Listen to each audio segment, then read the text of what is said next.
This story began with a Facebook post.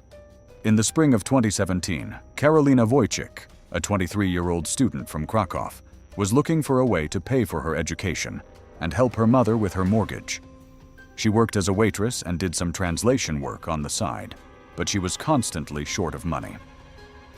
In one of the women's groups, she saw a post about surrogacy in the United Arab Emirates.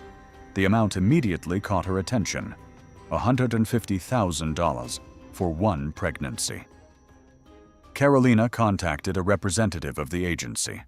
A woman with a Polish accent explained the conditions: a full medical examination, a 9-month contract, accommodation in a comfortable apartment in Dubai, medical supervision in a private clinic, payment of all expenses plus a fee after giving birth.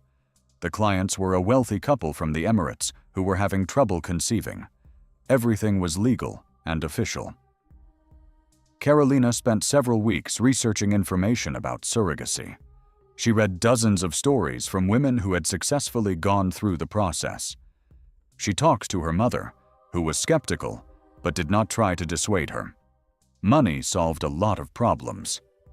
At the end of May, Karolina signed a preliminary agreement and underwent a medical examination in Warsaw.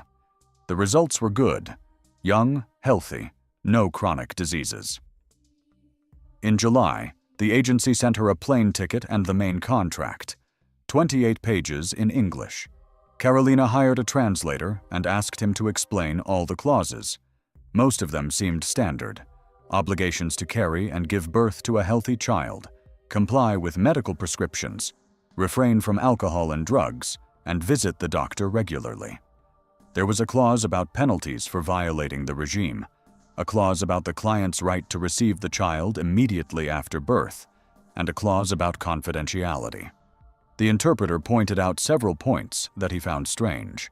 The contract stated that Karolina would give the agency full access to her medical records and agree to any necessary medical procedures determined by the clinic's doctors. Another clause stated that in the event of complications, the agency would not be liable for the consequences. The translator said that such wording is common in medical documents, but it would be better to consult a lawyer. Karolina consulted a lawyer.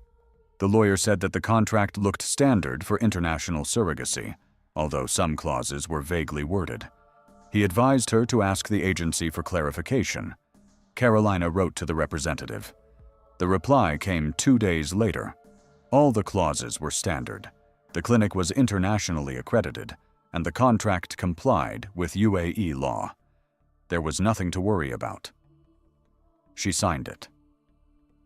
On July 23rd, she flew to Dubai. At the airport, she was met by a driver with a sign, who took her to a clinic on the outskirts of the city. The building was modern, glass with the medical center's logo on the facade. Inside, there was marble, air conditioning, and uniformed administrators. Karolina was shown into the doctor's office. Dr. Hassan introduced himself as the chief specialist in reproductive technology. He explained the procedure: first a complete examination, then preparation of the body with hormonal drugs, then embryo implantation. The whole process would take several weeks. Karolina would live in a special residential building attached to the clinic, where everything she needed was available. After successful implantation, she would be transferred to an apartment in the city. The examination took 3 days.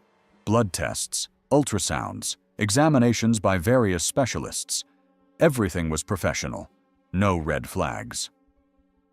On the 4th day, Karolina was moved to the residential building.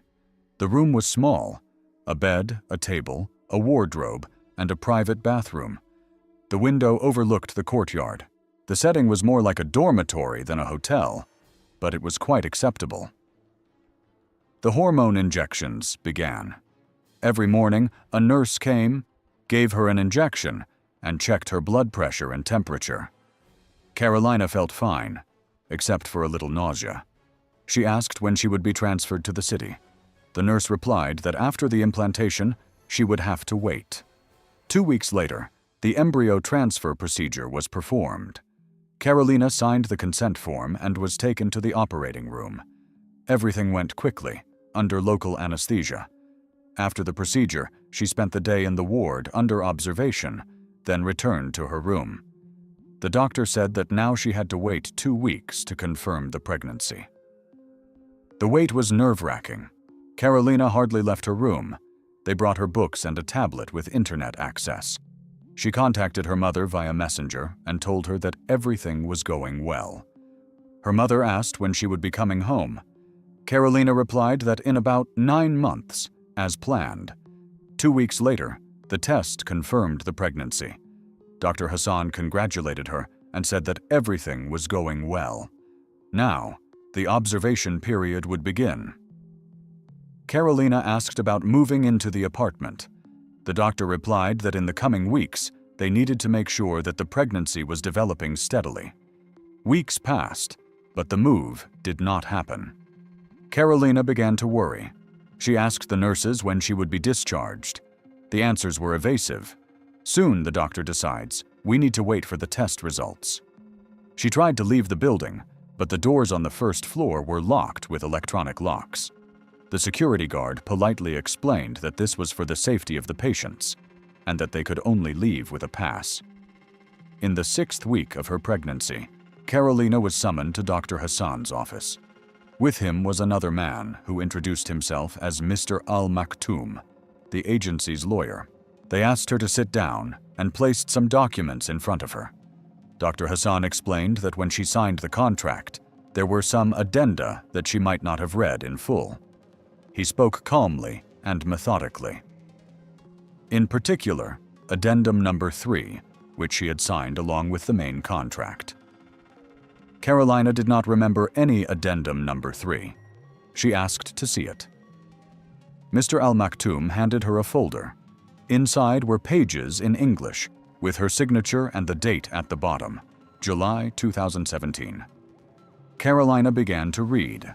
The text was legalese, complicated, but the gist was clear.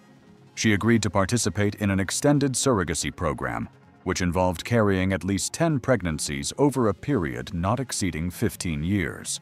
She read it twice. 10 pregnancies. 15 years. It was impossible. She had signed a contract for 1 pregnancy, 9 months. She said this out loud. Mr. Al-Maktoum replied that her signature was at the bottom of each page and that everything was completely legal. Carolina tried to object. She said she had been deceived, that she didn't understand what she was signing, that she wanted to terminate the contract and return home. Dr. Hassan shook his head. He explained that according to UAE law and the terms of the contract, she could no longer unilaterally terminate the agreement. The pregnancy had begun. The embryo had been implanted. Termination of the pregnancy was prohibited without medical indications. And after giving birth, preparations for the next pregnancy would begin. She asked what would happen if she refused. Mr. Al-Maktoum replied that in that case, the agency would be forced to apply penalties in accordance with the contract. The amount was $2 million, plus all medical expenses. Criminal prosecution for fraud and breach of contract is also possible in the UAE, where the punishment for this can be severe. Carolina sat in shock. $2 million, a criminal case. She didn't understand how this had happened. She asked for a lawyer and wanted to contact the Polish consulate. Mr. Al-Maktoum said that she had the right to a lawyer, but first recommended that she carefully review all the documents she had signed. The consulate would be informed that she was here of her own free will, participating in a legal medical program. That evening, Carolina tried to contact her mother, but the internet on her tablet stopped working. She asked the nurse for a phone, but the nurse said it was not possible at the moment, as the doctor had forbidden her to get upset, as it was harmful to her pregnancy. Carolina started screaming, demanding to be put in touch with the outside world. Security arrived, and the nurse gave her a sedative injection.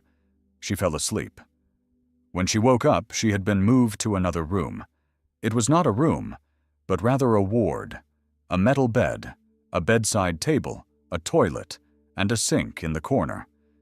There were no windows. The door was locked from the outside. The walls were painted white, and the lighting consisted of cold, fluorescent lamps.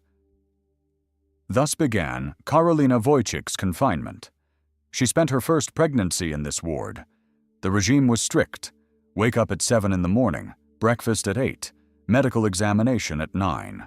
Meals were served 3 times a day. The diet was prescribed by doctors, and the portions were small. No snacks, no special requests. Once a week she had an ultrasound, and once a month an extended examination.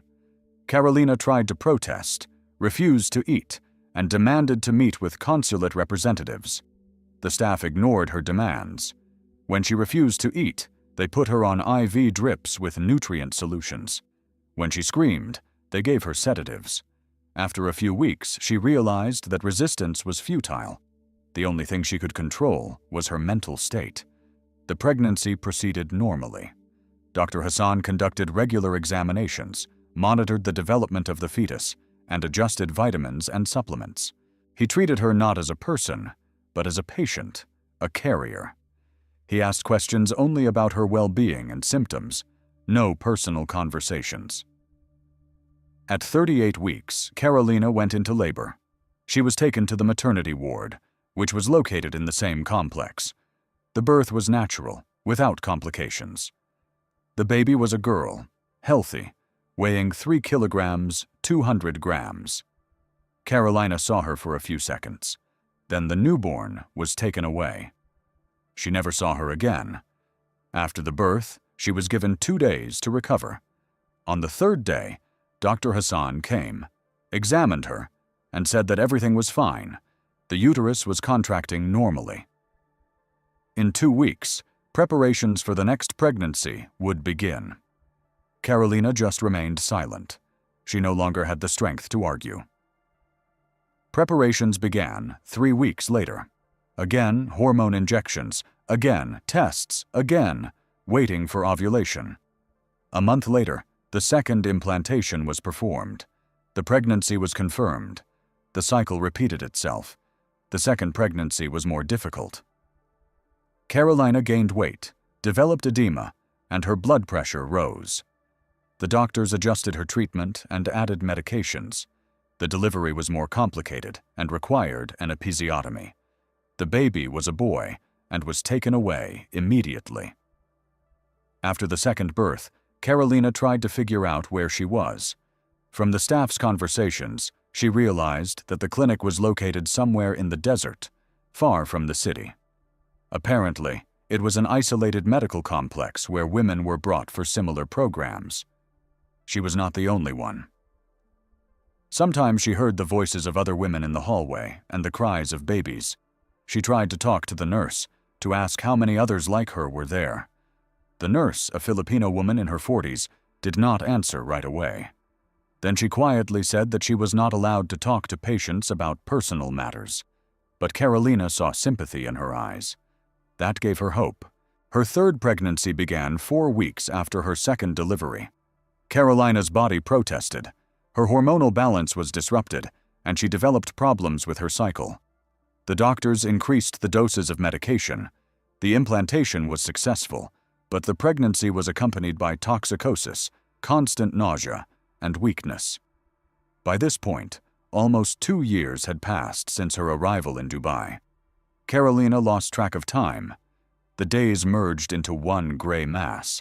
Examinations, injections, tests, ultrasounds, childbirth, a short break, and then preparation again. Her body had turned into a machine for carrying children. The doctors only made sure that she did not die and could continue to give birth.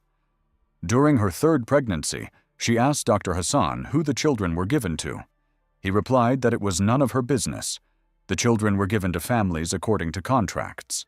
Each pregnancy was paid for separately. The money was accumulated in her account, and she would receive it after fulfilling all her obligations. Karolina did not believe him. She understood that she would never see the money. After her 3rd delivery, her physical condition deteriorated. She developed vein problems, varicose veins, back pain, and hormonal imbalances. The doctors provided supportive care, but nothing more. the minimum necessary to continue the program. During her 4th pregnancy, she had a miscarriage at 12 weeks. Carolina was taken for a D&C, which was a painful procedure. Dr. Hassan was unhappy, saying that it reduced the effectiveness of the program. She was given 3 weeks to recover. Then the preparation began again. The 4th successful pregnancy ended in premature birth at 36 weeks. The baby was small, but survived. After giving birth, Carolina was transferred back to the ward. She had stretch marks all over her stomach, her breasts sagged, and her hair began to fall out. She was 26 years old, but she looked 40. Somewhere between her 5th and 6th pregnancies, she tried to kill herself.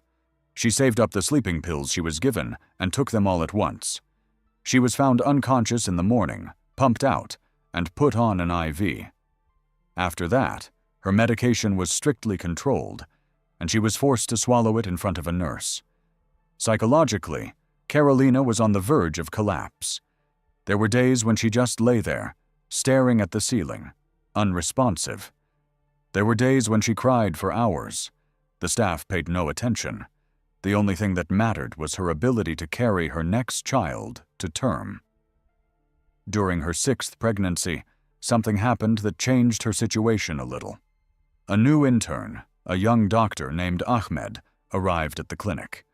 He was about 30 years old and looked different from the rest of the staff. There was less indifference in his eyes. During one of the examinations, he lingered and asked her how she was feeling, not formally, but in a human way. Carolina cautiously tried to find out if he knew what was going on in this clinic. Ahmed replied evasively, saying that he was new here, doing his internship. She asked if he could help. He looked at her for a long time, then shook his head and left. Over the next few weeks, he showed up regularly, conducted examinations, and took tests. Carolina didn't bring up the subject of help, afraid that he would be replaced. But one day, when no one else was in the ward, Ahmed said quietly that he understood her situation. He said there were several others like her here. Women from different countries, brought here under various pretexts, held against their will. She asked why he didn't go to the police. Ahmed explained that the clinic had powerful connections. The owners were linked to influential people. The paperwork was flawless, and all the contracts were legally valid. The police would not investigate. Moreover, if he tried to do something, he would simply be fired, or worse. Carolina asked him to pass on a message to her mother, at least to let her know that she was alive. Ahmed said it was dangerous, but he would think about it. A week later, he came back and said he had tried to find information about her. It turned out that Carolina Wojcik was officially dead. The clinic's database contained documents, a death certificate dated a year earlier. The cause of death was complications during childbirth, thromboembolism. The body was allegedly cremated and the ashes sent to the family. Carolina didn't believe it at first. Then she realized that this explained why no one was looking for her. Her mother had received the coffin with the ashes and buried her. The Polish consulate closed the case. Legally, she didn't exist. She was a ghost, a living corpse, locked up in a clinic in the middle of the desert. She asked Ahmed if he could bring any evidence out. Photographs, CCTV recordings, a copy of the fake death certificate. Something that would prove she was alive, that crimes were being committed here. Ahmed hesitated. He said it was very risky, but on his next visit, he brought a USB flash drive. He said he had copied several files, recordings from the cameras in her room over the past month, scans of her real documents from the clinic's database, a copy of the fake death certificate. That might be enough to raise the issue. Carolina asked what he was going to do. Ahmed replied that he knew a journalist in Dubai who was involved in investigations. He would pass the materials on to him anonymously. Then we would see what happened. 3 weeks passed. Nothing changed. Carolina continued to carry her 6th pregnancy. The delivery was difficult, with bleeding. She was saved, but her uterus was damaged.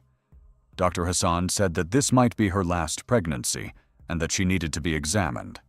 The examination showed that she could still carry children, but with an increased risk. The clinic's management decided to continue the program. They began preparations for the 7th pregnancy.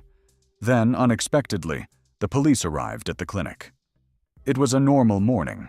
Carolina heard shouting, doors slamming, and footsteps in the hallway.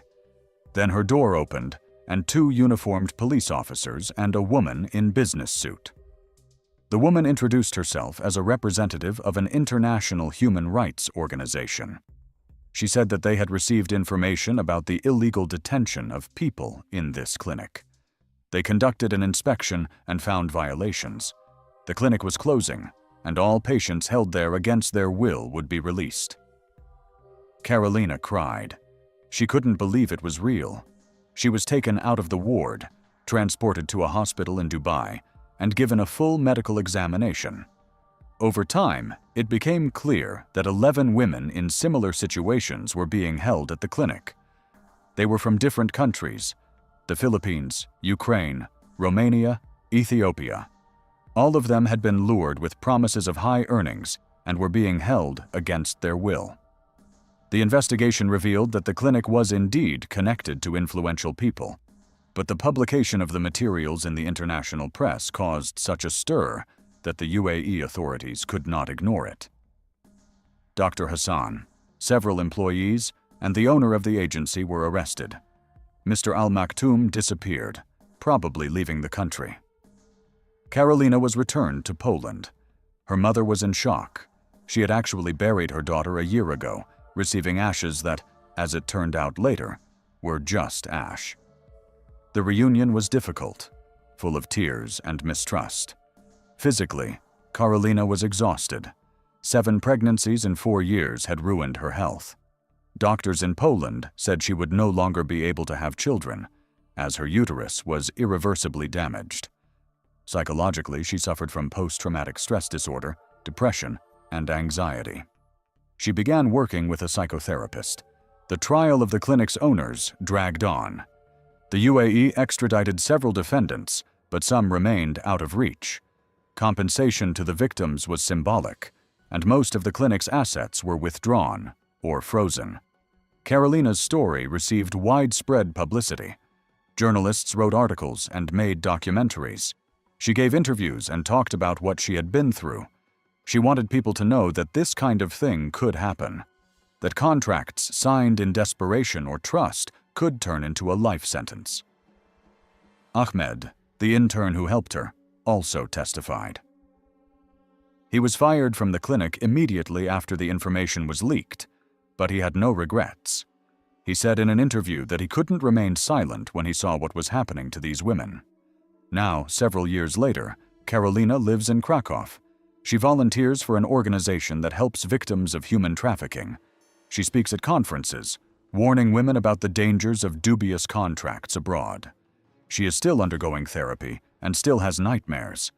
She says that the main thing she has realized is that there are places and people in the world for whom a human being is not a person, but a resource.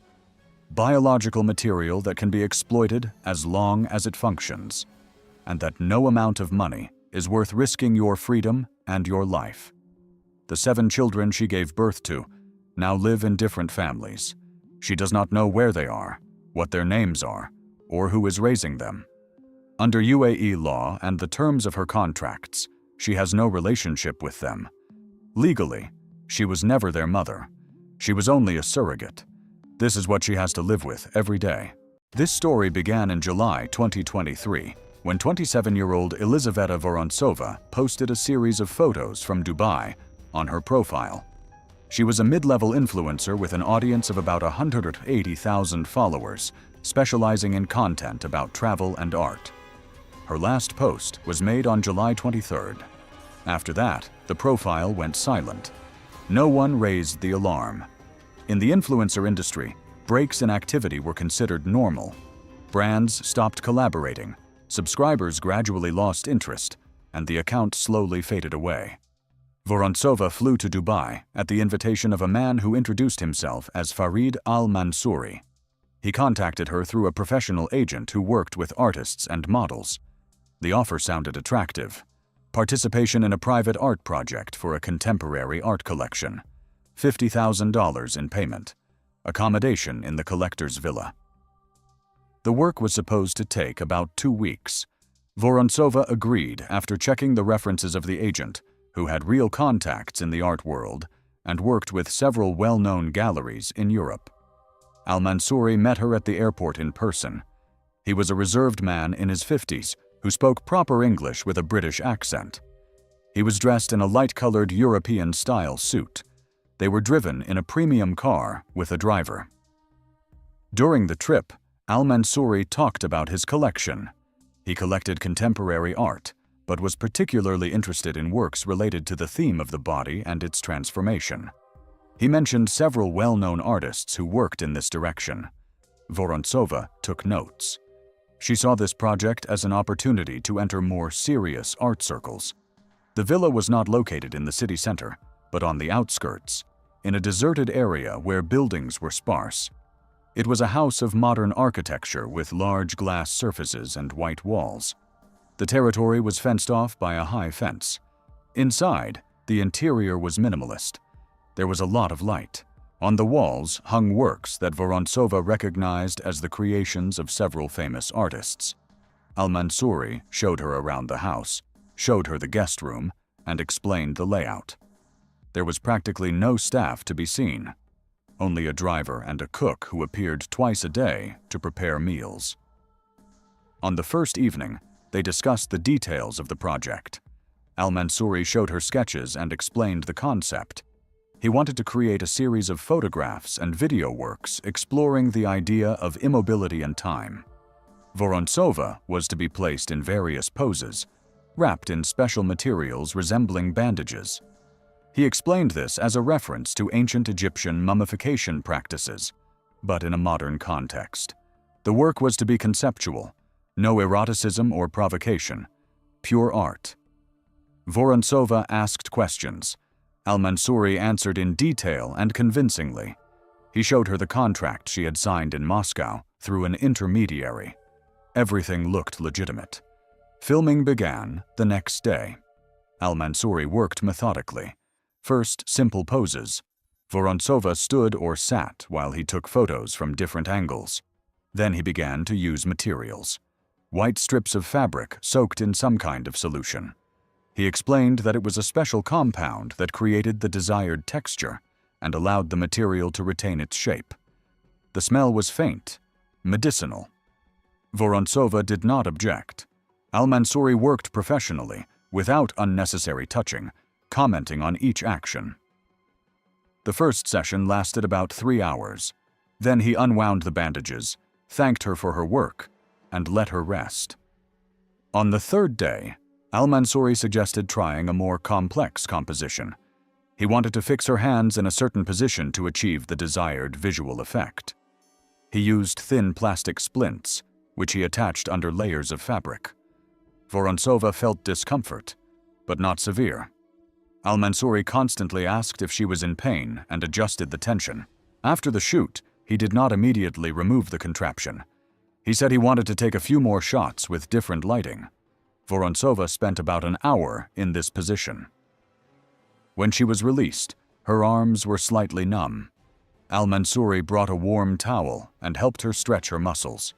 He apologized for the inconvenience and increased the promised payment by $10,000. By the end of the first week, the shoots became more intense. Al-Mansouri said he was getting closer to the desired result. Now he was fixing not only her arms, but also her legs, using more layers of material. Vorontsova began to feel that the project was going beyond what she had expected, but the money was good, the contract was signed, and she saw no reason to stop. Al-Mansouri was polite and attentive. Once she complained of a headache, and he immediately stopped work, brought her medicine, and allowed her to rest for the whole day. On the 10th day, the first serious incident occurred. Al-Mansouri asked her to lie down on a special platform that he had set up in one of the rooms. He explained that this would be the final composition, the most important one. Vorontsova lay down. Al-Mansouri began to wrap her body as usual, but this time he worked longer and used more material. The layers became thicker. Vorontsova felt that she could not move. She tried to say that she was uncomfortable, but her voice came out muffled because of the fabric that covered part of her face. Al-Mansouri did not react. He continued to work. Vorontsova began to panic. She tried to move her arms, but they were completely immobilized. Her legs wouldn't move either. She tried to scream, but the sound was weak. Al-Mansouri finished wrapping her body and walked away. Vorontsova heard the click of a camera shutter, then silence. She didn't know how much time had passed. Maybe 10 minutes, maybe more. Her panic grew. Her heart was beating so hard that she could feel her pulse in her ears. Then she heard Al-Mansouri's voice. He spoke calmly, almost monotonously. He explained that this was the real project, that all the previous days had been preparation, that she would become part of his collection, a living work of art. Vorontsova tried to scream, but her voice was still muffled by the material. Al-Mansouri continued to speak. He talked about ancient Egyptian mummification practices, about how priests preserved the bodies of pharaohs for eternal life, about how modern medicine allows this to be done with a living person, that she would exist in this state for many years, that he had done this before, but those experiments had been unsuccessful, that she was the perfect specimen. Vorontsova listened and couldn't believe what was happening. It sounded like the ravings of a madman. She waited for him to laugh and say that it was all part of a performance, that in a minute he would release her and they would laugh at her reaction. But Al-Mansouri did not laugh. His voice remained calm and serious. He moved closer. Vorontsova felt a prick in her arm. Then the world began to blur. When she came to, pain was the first thing she felt. A sharp, throbbing pain in her hands, specifically in her fingers. She tried to move them, but couldn't, not only because her body was wrapped up, but because her fingers simply didn't respond. Vorontsova opened her eyes. Above her was the ceiling, white with spotlights. She tried to turn her head, but it wouldn't move. Her body wouldn't move either, only her eyes. She could blink and move her eyes. Al-Mansouri appeared in her field of vision. He was smiling. He said that the procedure had been successful, that he had fixed her joints in the correct position, that now she would not be able to move, even if her bandages were removed, that this was necessary for long-term preservation. Vorontsova tried to scream, but only a wheeze came out of her throat. Al-Mansouri explained that her vocal cords were temporarily paralyzed by a mild toxin, that in a few weeks her voice would return, but by then she would be fully prepared and would not want to scream. The following days were a blur. Al-Mansouri gave her regular injections. Sometimes Vorontsova fell into a sleep or a state of semi-delirium. Sometimes she was conscious and understood everything that was happening. Al-Mansouri continued to work on her body. He added layers of material. He changed the bandages for new ones, soaked in other solutions. He explained each stage, like a teacher giving a lecture. He said that he was using special compounds that slowed down the skin's metabolism and prevented tissue destruction. That nutrition would be delivered through a thin tube inserted into her stomach. That her excretory system would be redirected through catheters. That she would feel no discomfort if she did not resist. Vorontsova did not know how much time had passed when she was moved to another room. It was a room with high ceilings and subdued lighting. Al-Mansouri placed her in a transparent container, a glass sarcophagus, as he called it. Inside was a system for maintaining temperature and humidity. Tubes and wires were hidden under her body. From the outside, the structure looked like a museum exhibit. Al-Mansouri spent a long time adjusting the lighting. He took photographs. He said that the result exceeded his expectations, that she looked perfect. It was his private gallery. Vorontsova did not immediately realize that there were other exhibits in the room. When her eyes adjusted to the light, she saw several more containers along the walls. Some of them contained human figures wrapped in bandages. They all looked like mummies. Vorontsova could not tell whether they were alive or not. The containers were sealed. There was no movement.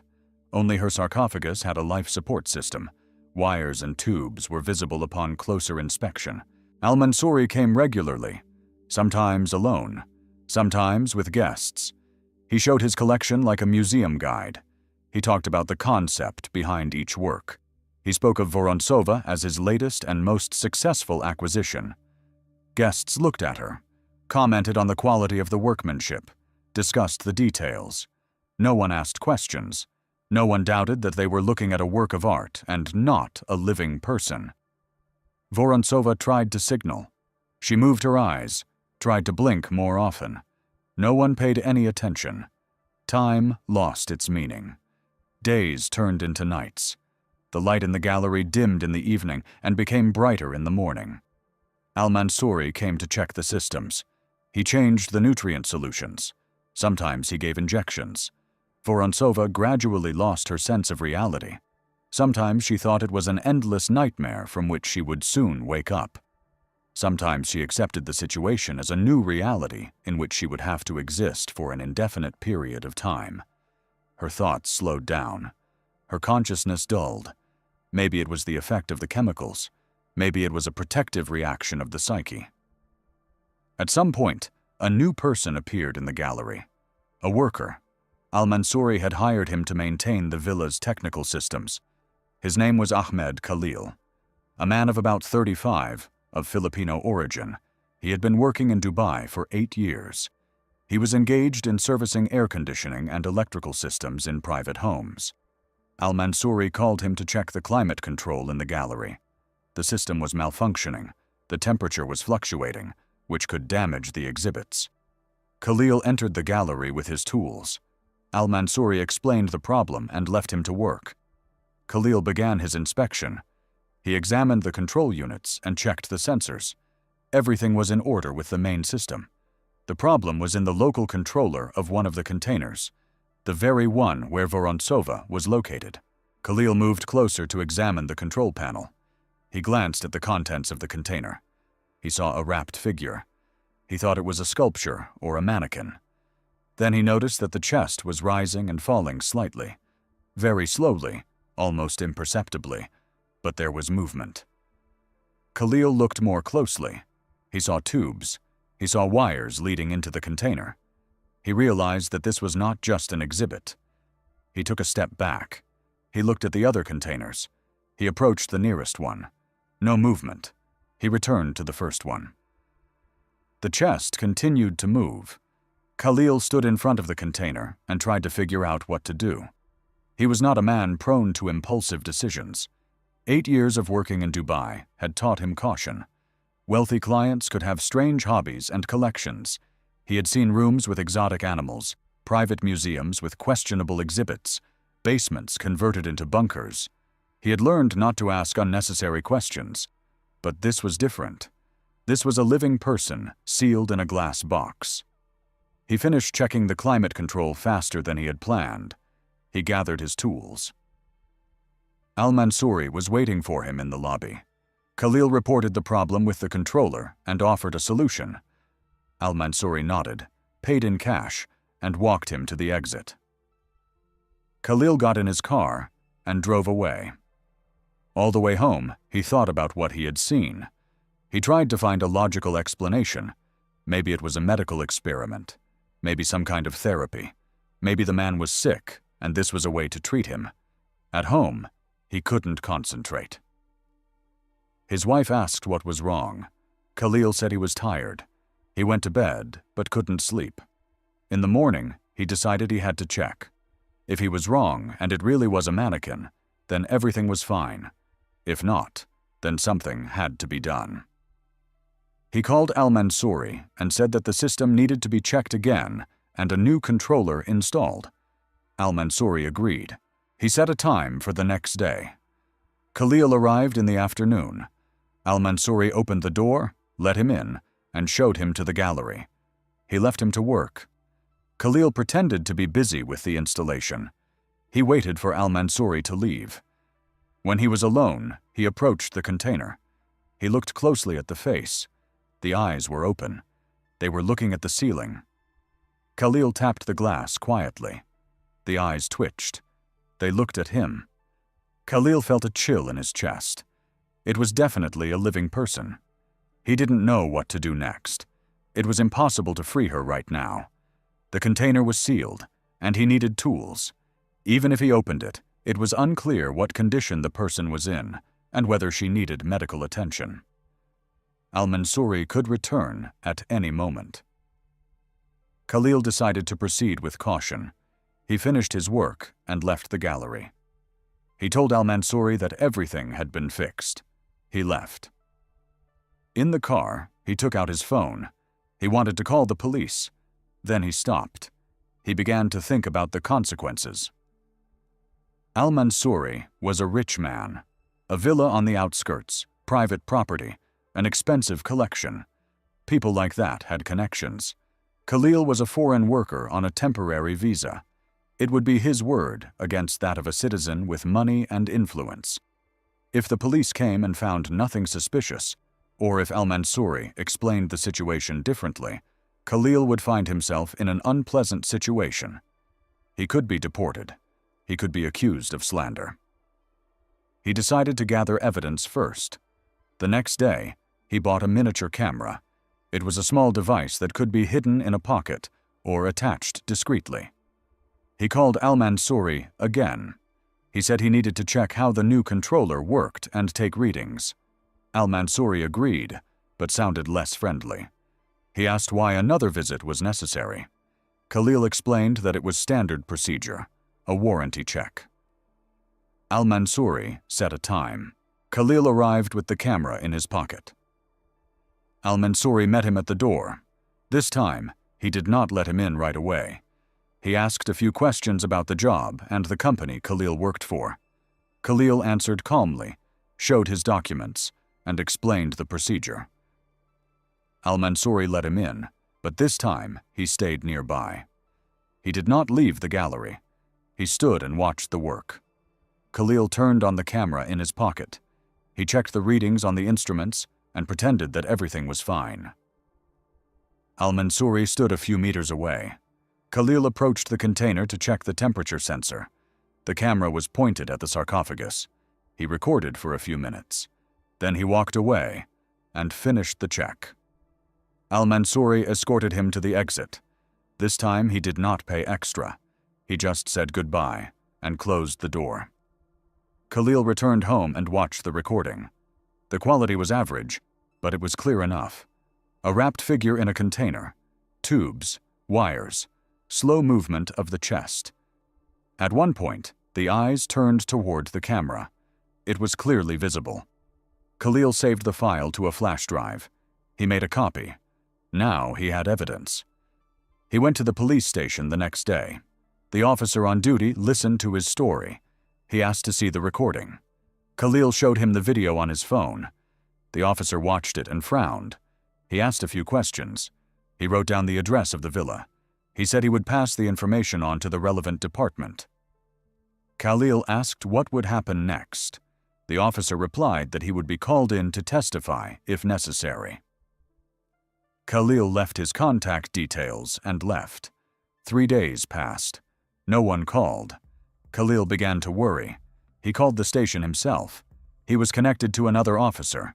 The officer said that the information was being verified and that it would take time. Khalil asked how long. The officer did not give a specific answer. He said to wait. A week later, Khalil received a call, but it was not from the police. It was Al-Mansouri. He said there was a problem with the air conditioning system in another part of the house. He asked Khalil to come. Khalil felt uneasy. This was no coincidence. He refused, saying he was busy with other jobs. Al-Mansouri insisted. He offered double the pay. Khalil refused again. Al-Mansouri raised his voice. He said that Khalil was obliged to finish the job he had started, that he had a contract. Khalil replied that there was no contract, only one-off calls. He hung up.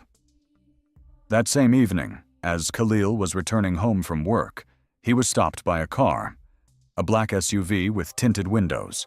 Two men got out of the car. They were dressed in ordinary clothes but carried themselves like security guards or bodyguards. One of them asked if he was Ahmed Khalil. Khalil confirmed that he was. The man said they had some questions for him. He asked him to get in the car. Khalil refused. He asked who they were. The men did not answer. One took out his phone and showed him a photo. The photo was of Khalil near the Al-Mansouri villa. The man said they needed to talk about the visit. Khalil said he had already spoken to the police. The men exchanged glances. One said that it was not a matter for the police. It was a private matter. Khalil turned around and walked back. The men did not follow him physically, but the car followed slowly behind him. Khalil quickened his pace. He turned onto a busy street. The car did not follow him. He reached the nearest subway station and went downstairs. He checked to see if anyone was following him. He took a detour to get home. His wife asked why he was so late. Khalil said he had been delayed at work. He didn't sleep that night. He thought about what to do. Al-Mansouri clearly knew about his visit to the police. Either he had connections, or the police had informed him themselves. Khalil realized that it was dangerous to act through official channels. He decided to try another approach. The next day, he found the contact details of several investigative journalists online. He wrote to a few of them. Most did not respond. One replied 3 days later. He asked for more information. Khalil sent part of the video without specifying the exact address. The journalist replied that the material was interesting, but that more confirmation was needed. Documents, witnesses, and additional evidence were required. Khalil understood that he could not obtain more evidence without risk, but he could not leave things as they were either. He began to watch the villa in the evenings. He parked his car at a distance and observed through binoculars. He recorded who arrived and who left. Al-Mansouri rarely left. Sometimes guests arrived in expensive cars. They stayed inside for several hours. Khalil wrote down the license plate numbers, but didn't know what to do with them. One evening, he saw a truck pull up to the villa. It was a medium-sized van. It stopped at the gate. Khalil couldn't see what was being unloaded, but the van stayed there for about half an hour. Then it drove away. Khalil tried to follow it, but lost it at a traffic light. He wrote down the van's license plate number. Later, he tried to find information about the company that owned the vehicle. It was a private logistics firm that transported special cargo. A month had passed since his first visit to the villa. Khalil continued to gather information, but there was no progress. The journalist stopped responding to messages. The police did not get in touch. Khalil began to think that nothing would come of it, that Al-Mansouri was too well protected to be stopped, that the woman in the sarcophagus would remain there until she died. If she wasn't already dead. Then something happened that changed the situation. Khalil received a message from an unknown number. It was a short text message in English. The message read, "You asked about the villa. I have information. Let's meet." Khalil did not respond immediately. He thought it might be a trap. Maybe Al-Mansouri's people wanted to lure him out. But curiosity was stronger than caution. He replied, "Who are you?" The answer came an hour later. "I worked in the same villa. I know what's going on there." Khalil agreed to meet in a public place. They chose a cafe in a shopping center. Khalil arrived early. He looked around. He sat down at a table by the window. He waited. The man who arrived was young, about 25 years old. He looked Indian. He introduced himself as Rajesh. He sat down opposite Khalil. He ordered tea. He began to speak quietly. Rajesh had worked as a gardener at Al-Mansouri's villa 2 years ago. His duties included caring for the grounds and the plants inside the house. Once, he was asked to help move a heavy object in the gallery. Rajesh helped. He saw the containers. He asked what they were. Al-Mansouri said they were part of an art collection. Rajesh asked no more questions. He continued working. A few months later, Rajesh noticed something strange. Sometimes he heard sounds coming from the gallery, muffled but distinct, like moans or screams. He thought it was the sound of the ventilation system or equipment, but one evening, while cleaning the area near the gallery window, he looked inside. He saw Al-Mansouri near one of the containers. Al-Mansouri was doing something with the tubes. The figure inside the container flinched. Rajesh stepped back from the window. Al-Mansouri turned around and saw him. He came out. He asked Rajesh what he had seen. Rajesh said nothing. He was just cleaning up trash. Al-Mansouri looked at him for a long time. Then he nodded. He told him to finish his work and leave. The next day, Rajesh got a call from the company that hired him. They said the contract with the villa had been terminated. His services were no longer needed. There was no explanation. Rajesh tried to find out the reason. He was told that the client was dissatisfied with the quality of his work. Rajesh knew that wasn't true. He had done a good job. He realized that Al-Mansouri had gotten rid of him because he had seen too much. Rajesh told Khalil this story. He said that he had seen a mention of the villa in the news when he was searching for information on the internet. He found a forum where people were discussing strange houses in Dubai. Someone had posted about a villa with a private gallery and strange exhibits. Rajesh realized it was the same villa. He started looking for more information. He came across a post by Khalil on one of the forums where he was asking about a logistics company. Rajesh connected the dots. He decided to get in touch. Khalil asked if Rajesh was ready to testify. Rajesh said he was afraid, that he had a family, that he was also on a temporary visa, that he didn't want any trouble, but he was willing to share information anonymously if it would help stop Al-Mansouri. Khalil said he understood. He asked if Rajesh had any other details that might be useful. Rajesh remembered seeing a woman arrive at the villa once. She was young and looked European. She arrived in a taxi. Al-Mansouri met her. They went inside. Rajesh didn't see her again. It was shortly before he heard the sounds from the gallery for the first time. He didn't remember the exact date, but it was 2 years ago in the summer. Khalil wrote down this information. He asked if Rajesh could remember anything else. Rajesh shook his head. He said that was all he knew. They exchanged contact details. Rajesh left first. Khalil stayed behind. He thought about what to do next. Now he had a witness, albeit a reluctant one. But that was still not enough for an official investigation. He needed more compelling evidence. He needed to get into the gallery again. But how could he do that without risk? Khalil returned home and began looking for other ways. He studied human rights laws in the UAE. He looked for contacts at human rights organizations. He found several international groups that dealt with similar cases. He wrote to them. He described the situation. He sent a copy of the video. He waited for a response. The response came 2 weeks later. A representative of one of the organizations wrote that the material was indeed disturbing, but that more specific data was needed to launch an official investigation. The victim's identity was needed. Medical reports were needed. Expert testimony was needed. The organization was willing to help, but only if the necessary evidence was gathered. Khalil realized he had reached a dead end. He had the video, he had the witness, but it wasn't enough. The system was working against him. Rich people were protected. Foreign workers had no voice. He almost decided to give up. He almost convinced himself that he had done everything he could. But then he remembered the eyes of that woman in the container, how they looked at him, how they asked for help without words, and he couldn't stop. He decided to try again, a more risky plan. Khalil decided to act directly. He contacted the Russian consulate in Dubai. He explained the situation to the officer on duty. He said that the alleged victim might be a Russian citizen. He showed the video. The employee listened carefully and asked him to leave a copy of the materials and his contact details. Khalil expected to be asked to wait again, but this time the reaction was different. 3 days later, he received a call from the consulate. They asked him to come in to give a detailed statement. Khalil arrived.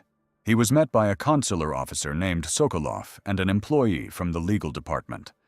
They asked specific questions. They wrote down his answers. They watched the video several times. They asked him to clarify details about the villa, the timing of the visits, and al-Mansouri's behavior. Khalil answered as accurately as possible. Sokolov explained that several months ago, the family of a missing girl had contacted the consulate.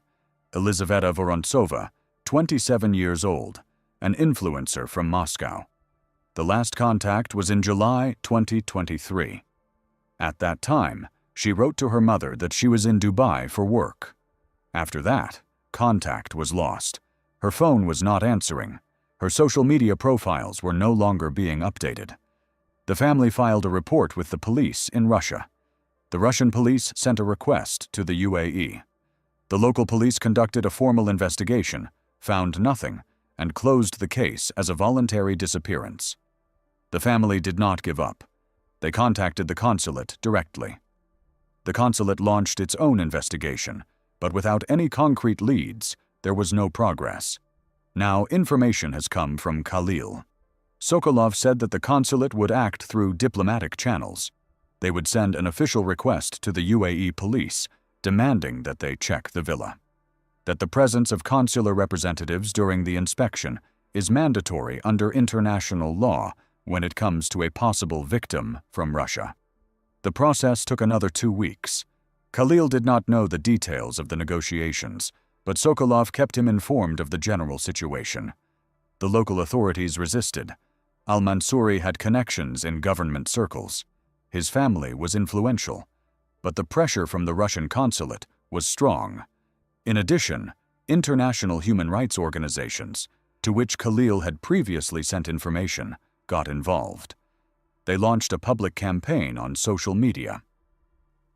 The story of a possible victim of human trafficking in Dubai began to spread in the media. As a result, the UAE authorities agreed to conduct an investigation. On October 23, 2023, a group of police officers, accompanied by a representative of the Russian consulate, arrived at al-Mansouri's villa. Khalil was not there, but later learned the details from the official report and from Sokolov. Al-Mansouri greeted the police calmly. He let them in without objection. He showed them the documents for the house. He explained that he was an art collector and knew nothing about the missing Russian woman. The police asked to inspect the premises. Al-Mansouri agreed. He showed them around the house. He showed them the living room, kitchen, and bedrooms. When they reached the gallery, he explained that it was a private collection. The police insisted on inspecting it. Al-Mansouri opened the door. Inside the gallery, the officers saw several glass containers along the walls. Al-Mansouri explained each one as a work of art. He mentioned the names of the artists and the concepts behind the works. The police approached the container where Vorontsova was located. The consulate representative asked to open the sarcophagus. Al-Mansouri refused. He said that it would damage the exhibit, that the work was sealed and required special conditions.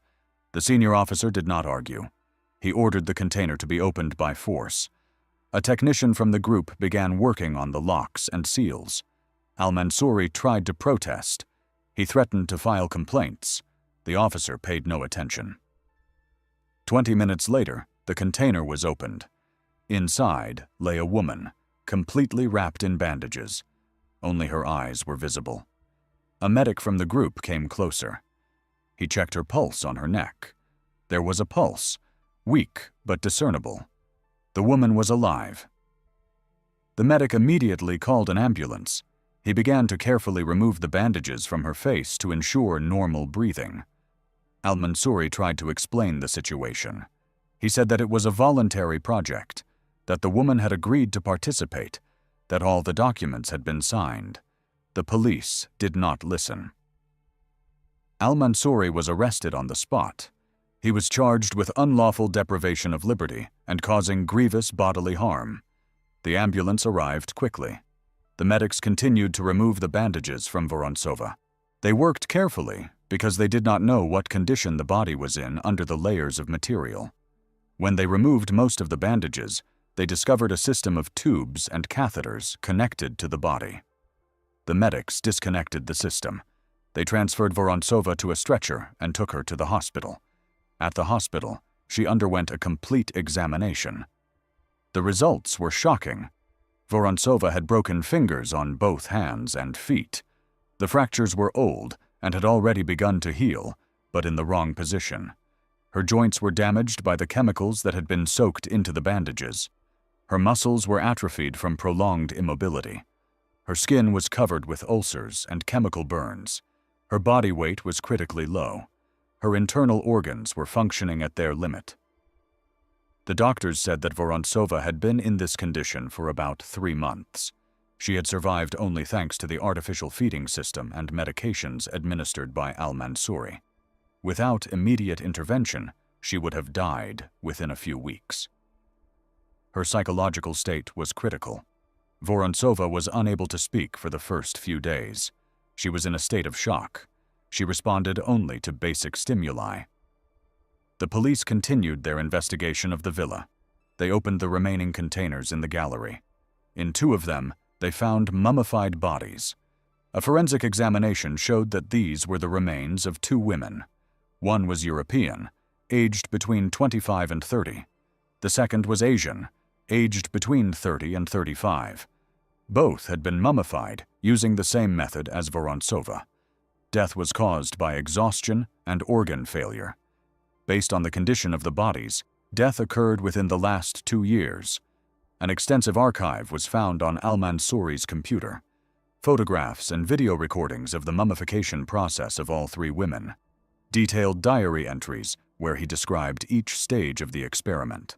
Medical data, vital signs, reactions to various chemicals, correspondence with suppliers of special materials and chemicals, contracts with logistics companies for the delivery of equipment. Documents on the first 2 victims were also found. The first woman was a Filipina named Maria Santos, 32 years old. She worked as a maid in one of Dubai's hotels. She disappeared in January 2022. Her family filed a report with the police, but the search yielded no results. The second woman was Ukrainian, named Anna Kovalchuk. She was 28 years old. She worked as an administrator at a spa. She disappeared in August 2022. She was also listed as missing. Al-Mansouri recruited his victims through intermediaries. He offered them jobs or participation in art projects. He promised good pay. He invited them to his villa. He isolated them. He began the mummification process gradually so that the victim could not resist effectively. He kept detailed records of each stage. He considered himself an artist and researcher creating a new form of art. The trial began in March 2024. Al-Mansouri pleaded not guilty. His lawyers claimed that he suffered from a mental disorder and was not aware of the consequences of his actions. They presented documents from psychiatrists who diagnosed him with severe obsessive-compulsive disorder associated with an obsession with ancient Egyptian culture and mummification rituals. The prosecution insisted that al-Mansouri acted consciously and methodically. It presented evidence of the planning of the crimes. It showed correspondence in which he ordered special equipment and materials months before the abduction of the victims. It presented witnesses, including suppliers and workers who helped install the systems in the gallery. Elizaveta Vorontsova testified via video link from Russia. She returned to her homeland after several months of treatment in a UAE hospital. She gave a detailed account of what happened. She described how al-Mansouri lured her with promises of work. She described how he gradually moved from ordinary photo shoots to violence. She described how he broke her fingers and fixed her joints. She described how she spent months in a sarcophagus, unable to move, understanding everything that was happening. The court found al-Mansouri guilty on all counts: murder of 2 people with particular cruelty, kidnapping and unlawful deprivation of liberty, causing grievous bodily harm, human trafficking. The sentence was handed down in September 2024. Life imprisonment without the right to early release. The families of Maria Santos and Anna Kovalchuk received the bodies for burial. The remains were repatriated to the Philippines and Ukraine, respectively. Both families filed civil suits against al-Mansouri and received compensation from his frozen assets. Elizaveta Vorontsova underwent lengthy physical and psychological rehabilitation. Her broken fingers required several operations. Doctors were able to partially restore the function of her hands, but she never regained full mobility.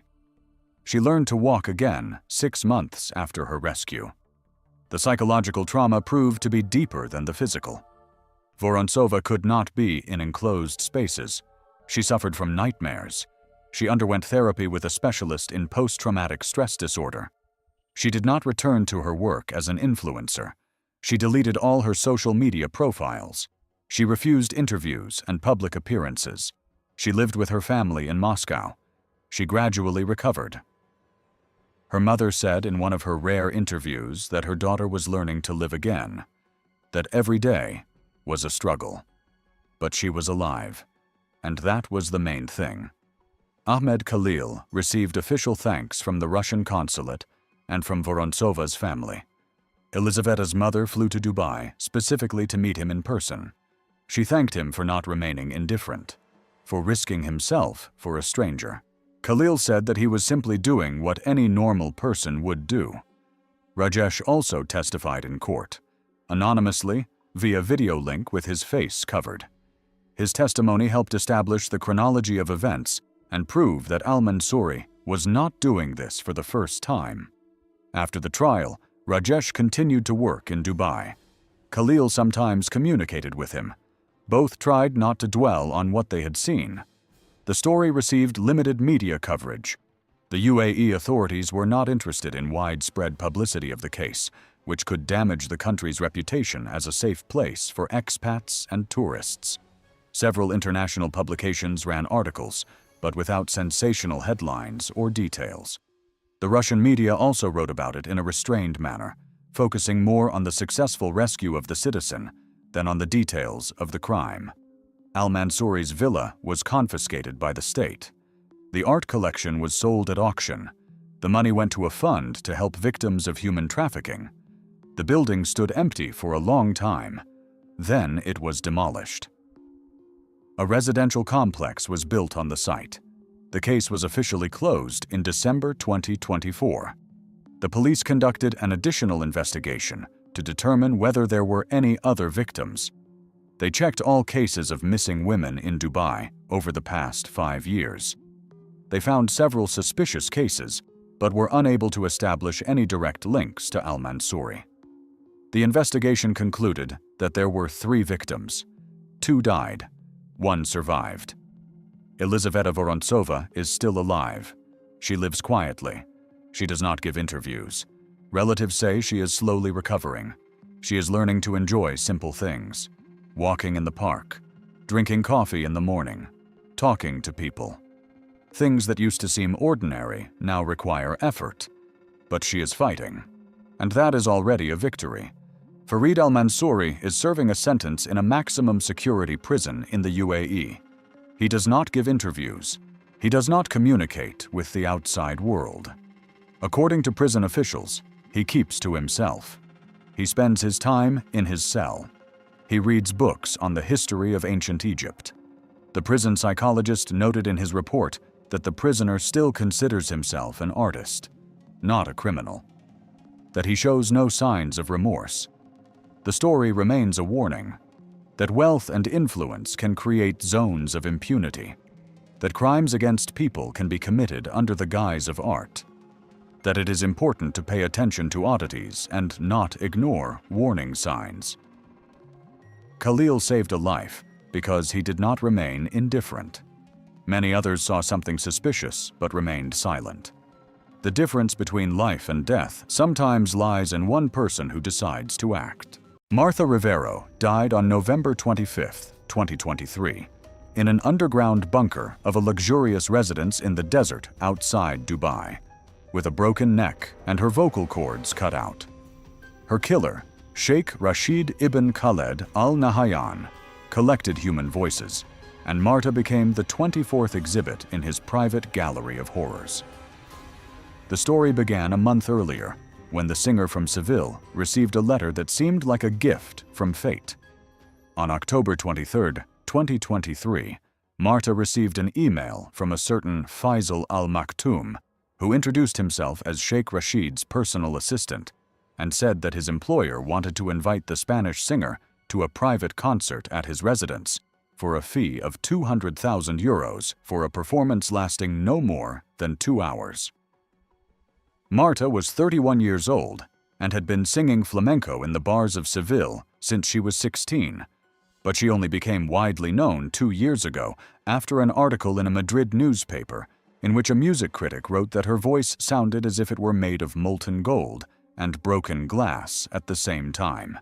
After the publication, Marta got an agent, a small contract with a label, and invitations to festivals in Barcelona and Paris, but 200,000 euros for one evening was more than she had earned in the entire previous year. Her agent Carlos checked the authenticity of the offer and found out that Sheikh Rashid really existed, a representative of a side branch of the ruling family of Abu Dhabi, owner of a chain of hotels, known for his eccentric hobbies, about whom the press wrote almost nothing, but several articles in specialized publications mentioned his collection of vintage recording equipment, which included an original Edison phonograph and the only working example of a German magnetophone K4 tape recorder from 1938. Carlos saw nothing suspicious, explaining to Marta that rich people often invited artists to private events for huge sums of money because privacy was expensive. And on October 28th, Marta signed the contract, and a business-class ticket to Dubai was purchased for November 15th. She arrived in the evening of the same day and was met at the airport by Faisal himself, a tall man in his 50s wearing an immaculate white dish dasha with a perfect British accent, who escorted the singer to a black Mercedes Maybach with tinted windows and drove her along a road that took them far beyond Dubai in an hour, first along the coast and then into the desert. Martha began to feel nervous about how far they were traveling from the city, but Faisal explained that the Sheikh's residence was in a secluded location because his employer valued silence and believed that the noise of the city interfered with the proper perception of music, and this explanation seemed reasonable to Martha, although a slight uneasiness remained. Entering through a tall gate with security guards, they proceeded along a marble-paved road through gardens with palm trees and fountains that seemed impossible in the middle of the desert until they reached the residence itself, a 3-story building of sandstone and glass that combined modern architecture with traditional Islamic ornamentation. Faisal led Martha inside, where the air smelled of sandalwood and rosewater, and the floors were covered with handmade mosaics, then took her up to the 2nd floor to the guest apartments, which were larger than her apartment in Seville, a huge 4-poster bed, a marble bathroom with a jacuzzi, and a terrace overlooking the illuminated garden. The Sheikh's assistant informed her that the performance would take place the following day at 8 p.m., and that until then, the singer was welcome to use the spa and swimming pool. He then bowed and left, leaving Martha alone with a growing sense of isolation. She unpacked her suitcase, took a shower, and went out onto the terrace, where a huge moon hung over the desert, and the silence was so complete that Martha could hear her own breathing, and nothing else. No sounds of the city, cars, people, only the wind in the palm leaves, and this absolute silence made her feel uneasy, as if the whole world had disappeared, leaving her in a beautiful but isolated cage. On November 16th, Martha woke up at 10 in the morning and found breakfast waiting for her on the terrace. Fresh fruit, pastries, coffee, all impeccably served, although she hadn't heard anyone bring the food. After breakfast, she went down to the pool, swam, sunbathed, but never saw a single person. The entire complex seemed empty, as if it had been built especially for her, and this feeling caused increasing anxiety, which Martha tried to suppress by reminding herself of the 200,000 euro fee. At 3 o'clock in the afternoon, Faisal arrived and took her to the concert hall, which was located in the west wing of the residence and was impressive for its acoustics. The walls were covered with special panels, the floor was laid with polished wood, and the high dome with stained glass windows let in soft light, creating an almost sacred atmosphere. In the center of the hall stood a single chair, massive, leather, throne-like, and Faisal explained that his employer would sit there alone, with no other listeners, just the singer and the sheikh. Martha felt a chill at this explanation, because she was used to singing in front of hundreds of people, and a single listener seemed strange, almost intimate, but she did a sound check and realized that the acoustics allowed her to sing without a microphone.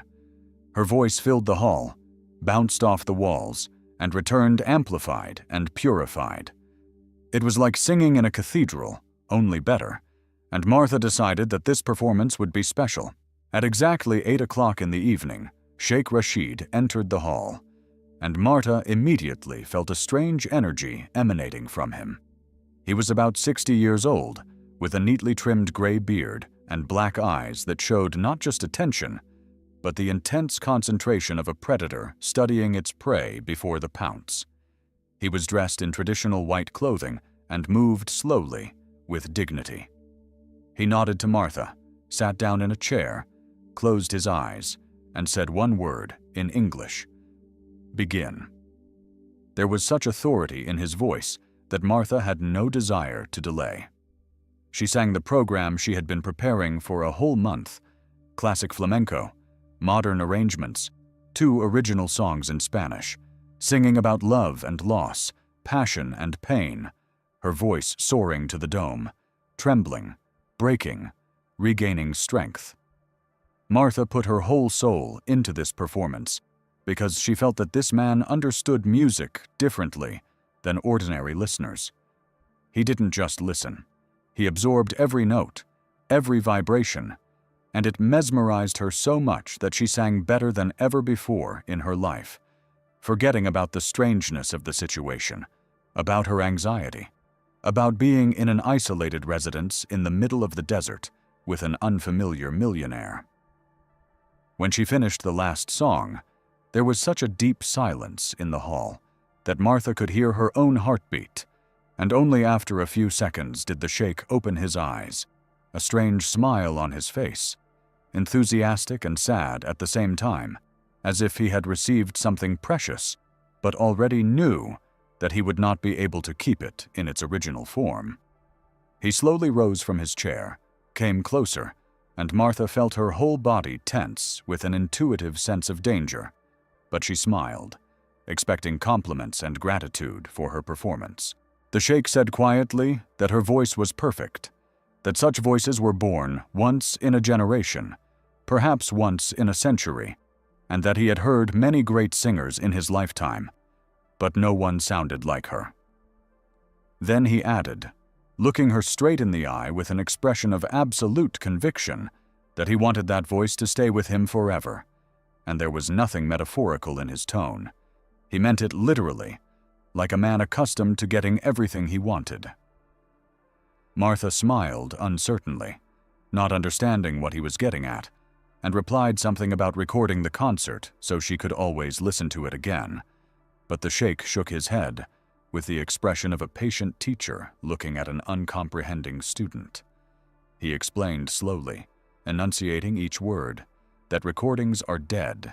They only capture sound, but not the live vibration, not the energy of the moment, not the very essence of the voice, and that he does not collect sounds or recordings. He collects the voices themselves, the physical organs that create these wonderful sounds. Martha did not immediately understand the meaning of what was said. She just stood there, the smile slowly slipping from her face, while her brain feverishly tried to reinterpret the sheikh's words into some safe, reasonable context. But then he clapped his hands, and 2 people in medical masks and gloves entered the room, one of them holding a syringe, and reality hit Martha with such force that she couldn't breathe for a moment. She backed up against the wall and asked in a trembling voice what was happening, and the sheikh replied softly, almost affectionately, that she shouldn't worry, that it wouldn't hurt, that when she woke up, the operation would be over, and everything would be behind her. Martha screamed and rushed for the exit, but the door was locked, and as she jerked the handle, 2 men had already grabbed her arms. She struggled, scratched, and screamed at the top of her lungs, using her precious voice for the last time. But they were much stronger, holding her professionally, not letting her escape. One of them stabbed her in the neck with something, and Martha felt a sharp burning sensation. Then dizziness, her legs buckled, and the last thing she saw before falling into darkness was the Sheikh's face, looking at her with the deep satisfaction of a collector who had found a rare exhibit. Martha woke up in pain, her throat burning as if it were being burned from the inside with a red-hot iron, each breath feeling like sharp needles, and when she instinctively tried to scream, only a hoarse, gurgling sound came out of her throat, like the death rattle of a drowning man. She sat up with a jerk on the narrow metal bed, and the first thing she realized was that she was not in the luxurious apartments on the second floor, but in a small concrete room with no windows, lit by cold fluorescent light, with bare walls, a steel sink in the corner, and a toilet. There was nothing else there, not even a chair. Martha grabbed her throat with both hands and felt a gauze bandage soaked with something wet under her fingers.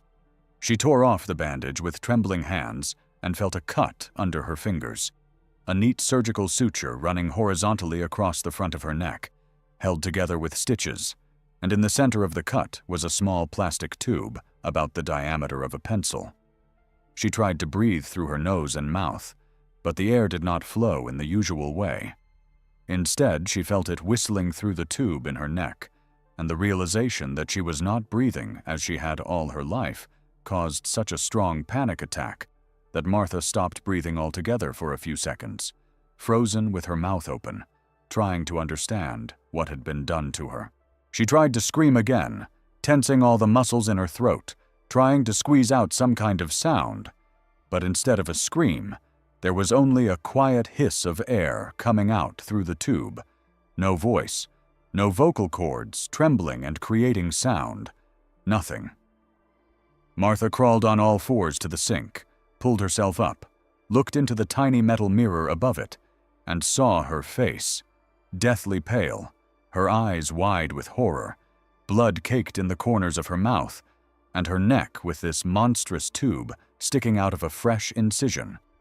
She ran her fingers around the tube, felt it go deep inside, right into her trachea, and realized it was a tracheostomy, a permanent opening for breathing that is made in people after serious throat or larynx surgery. Her voice disappeared, and this realization hit Martha with such force that she collapsed onto the cold concrete floor and began to sob silently, her body shaking with spasms, tears streaming down her cheeks, her mouth open in a silent scream, but no sound came out, only the whistling of air through the tube in her neck, which became intermittent from her sobs. She had been singing since she was 16. Her voice was everything. Her work, her passion, her reason for living, a way to express emotions that could not be expressed in words. And now that was gone. She had been turned into a living corpse, capable of breathing and moving, but deprived of the most important thing. The door opened with a metallic clang, and Faisal entered, but he no longer looked like a polite assistant with perfect manners. His face was cold and professional, like that of a prison guard accustomed to dealing with people deprived of their rights and voices.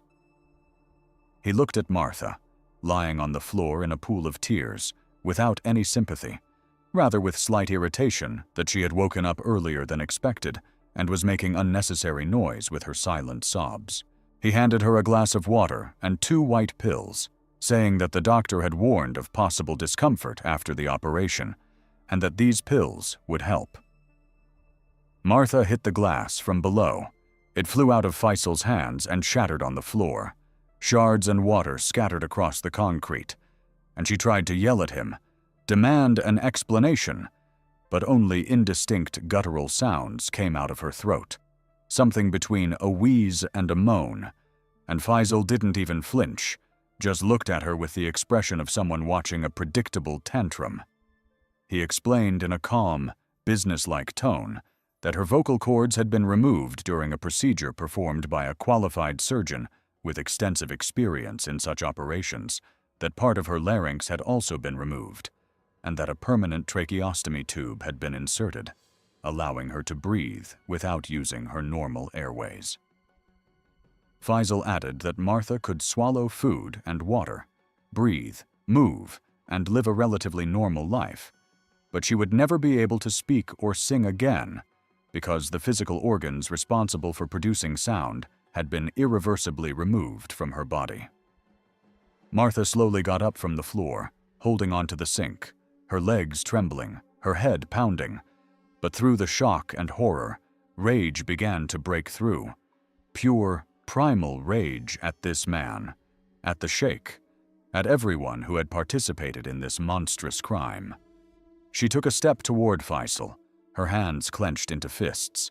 She wanted to throw herself at him, hit him, scratch him, do anything to inflict pain in response to the pain she had suffered.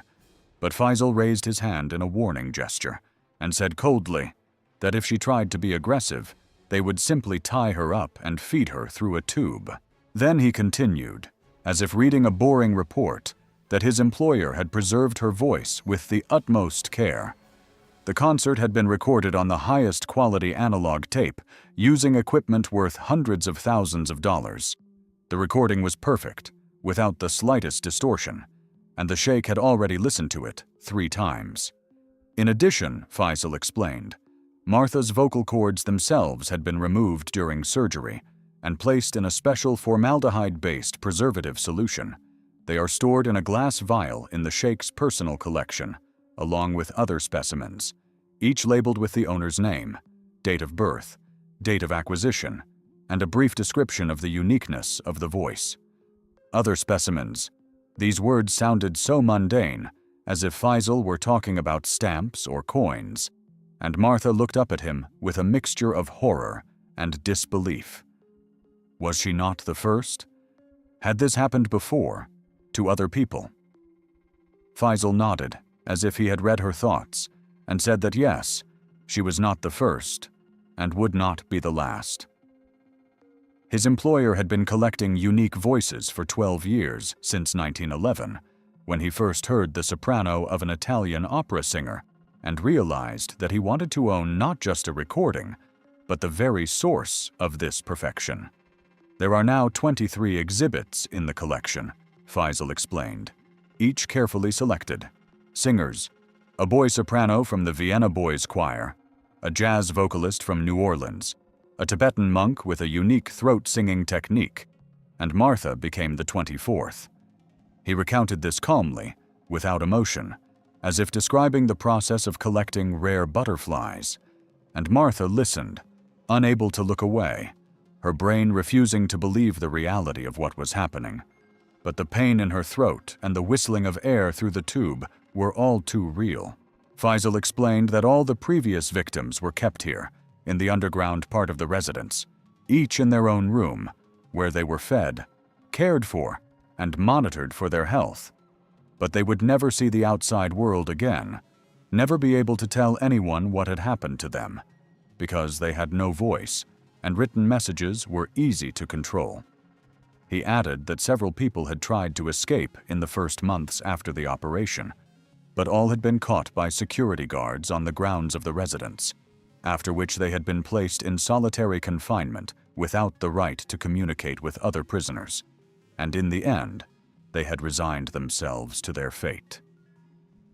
Faisal turned toward the door, but before leaving, he turned back and added in an almost friendly tone that Martha would be brought food 3 times a day, soft food that was easy to swallow with a tracheostomy, and that a nurse would come once a day to check her stitches and flush the tube to prevent infection. He said she shouldn't try to escape, because the complex was guarded by armed men around the clock. The fence was 4 meters high. There were cameras and motion sensors around the perimeter, and the nearest settlement was 70 kilometers away in the desert, where the temperature reached 45 degrees during the day. In her current condition, Faisal explained, with an open wound on her neck and a tracheostomy that needed to be kept clean at all times, she would not last a single day in the desert, and would die of dehydration, infection, or simply suffocation if the tube became clogged with sand. The door closed behind him, and Martha heard the electronic lock click, a heavy and final sound that meant she was now a prisoner. She sank down onto the bed, her hands rising mechanically to her throat, her fingers carefully tracing the tube, examining the seam, and one thought spinning in her head. This couldn't be real. This couldn't have really happened. In a few hours, she would wake up in her apartment on the second floor. It was just a nightmare caused by pre-performance stress. But the pain was too real, and when she tried again to make any sound, even a quiet moan, only a hiss of air came out of her throat, and reality finally hit her. Her voice was gone, and with it, her whole former life. The following days turned into a blur of pain, despair, and the gradual realization that there would be no salvation.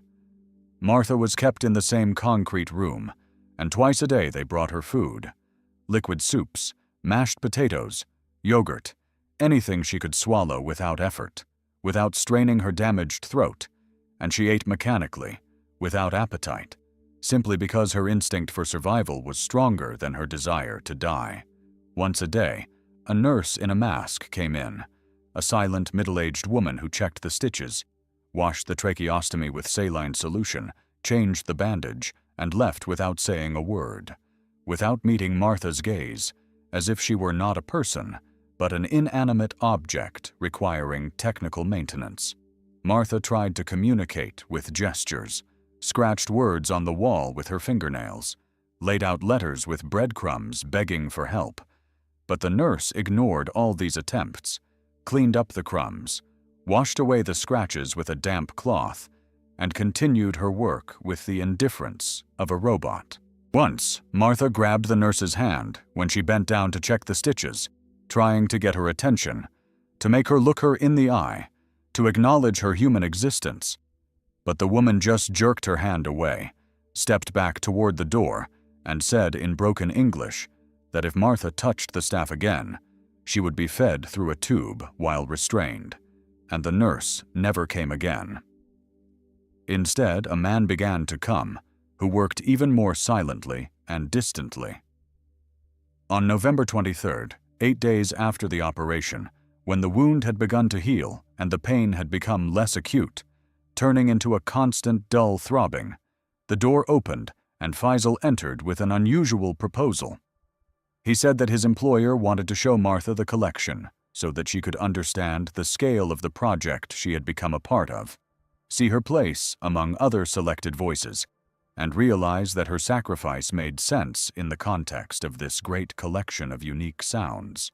Martha did not move from her bed, seeing no point in going anywhere, but Faisal added coldly that if she refused, she would spend the rest of her life in this room without the right to even go out into the corridor. Whereas cooperation could bring certain privileges, such as access to the common area where other prisoners were held, the opportunity to see sunlight at least through the windows of the upper floors during accompanied walks. Martha stood up because the alternative, spending years in a windowless concrete box, seemed worse than seeing the collection of horrors Faisal had mentioned. They walked down a long corridor of bare concrete, lit by sparse fluorescent lights, lined on both sides with metal doors with electronic locks, behind each of which, Martha realized, was a person deprived of their voice. They descended another level, and Faisal explained that the residence had 3 underground floors: the top floor for technical rooms and staff, the middle floor for the collection, and the bottom floor for the medical ward, where operations and rehabilitation therapy were performed. They stopped in front of a massive dark wood door that did not fit in with the utilitarian concrete aesthetic of the rest of the basement, and Faisal placed his hand on the scanner. The door opened silently, letting them into a room that took Martha's breath away. It was a gallery, with walls finished in wood paneling and sound-absorbing materials, lighting soft and warm, like in an expensive museum, and along the walls were glass display cases with backlighting, each containing a transparent flask with a yellowish liquid, in which 2 small strips of pinkish fabric floated, vocal cords. Martha approached the nearest display case and read the inscription engraved on a copper plate. Julia Morrison, soprano, born March 3, 1985, acquired June 15, 2011. Uniqueness of voice lies in 4-octave range and ability to reach 3rd octave without apparent effort. Martha moved on to the next display case. Thomas Weiner, boy soprano, born December 20, 2001, acquired April 8, 2013. Uniqueness lies in the crystal clarity of his voice and angelic timbre characteristic of Viennese choristers. She walked along the entire wall, reading the names, dates, and descriptions, and with each plaque, a feeling of nauseating horror grew inside her. There were singers from Italy, France, Russia, Brazil, Japan, people of different ages and nationalities, united by only one thing. They had extraordinary voices, and now those voices floated in formaldehyde like the trophies of a mad collector. At the end of the gallery stood an empty display case with a label already in place. Marta Rivero, mezzo-soprano, born July 12, 1992, acquired November 16, 2023. The uniqueness of the voice lies in a rare combination of strength and fragility, the ability to convey deep emotions through microtonal changes in timbre. The voice is described as molten gold and broken glass. Martha stood in front of this display case, reading the description of her own voice in the past tense, as if she were already dead. And indeed, the voice was dead, and what remained was just a shell, devoid of the most important thing. The gallery door opened and Sheikh Rashid entered, dressed in traditional black clothing, his face expressing the deep satisfaction of a man contemplating his greatest achievement. He slowly walked around the gallery, stopping at each display case, telling Martha the story of each acquisition, how he first heard the voice, what struck him, how he arranged the meeting and the operation, and he spoke about it with such enthusiasm and warmth as if he were talking about his beloved children or precious works of art. He explained that collecting recordings did not satisfy him, because recordings were dead reflections of a living phenomenon, whereas owning the physical source of the sound gave him a sense of true ownership, the knowledge that these voices would never be heard publicly again, that he was the last person to hear them in their full power. The Sheikh approached Martha's display case, placed his hand on the glass, and said that her voice was special, even among this select collection, that he had listened to the recording of her concert dozens of times, and each time discovered new nuances, new layers of emotional depth. He added that he understood her anger and despair, but that in time she would realize the honor of being part of something greater than an ordinary singing career, which would have ended in 20 years with the loss of her voice due to age, whereas now her voice was preserved in perfect condition forever, and thousands of years later, when her name is forgotten by all but a few specialists, her vocal cords will still exist as evidence of her gift. Martha listened to this nonsense and felt not just rage growing inside her, but a cold, focused hatred she had never felt before. She realized that this man was completely insane, that he sincerely believed in the nobility of his project, that no arguments would reach him, because in his worldview, he was not a kidnapper and torturer, but a guardian of beauty, saving unique voices from inevitable destruction by time. Faisal signaled that the tour was over, and they returned upstairs. But as Martha was led down the corridor back to her cell, she memorized every turn, every door, every detail of the layout, because the decision had already matured in her mind. If she couldn't get her voice back, if she couldn't escape and tell the world about this horror, then at least she would try to destroy the one who had done it. On the night of November 24th, Martha lay on her bed and waited.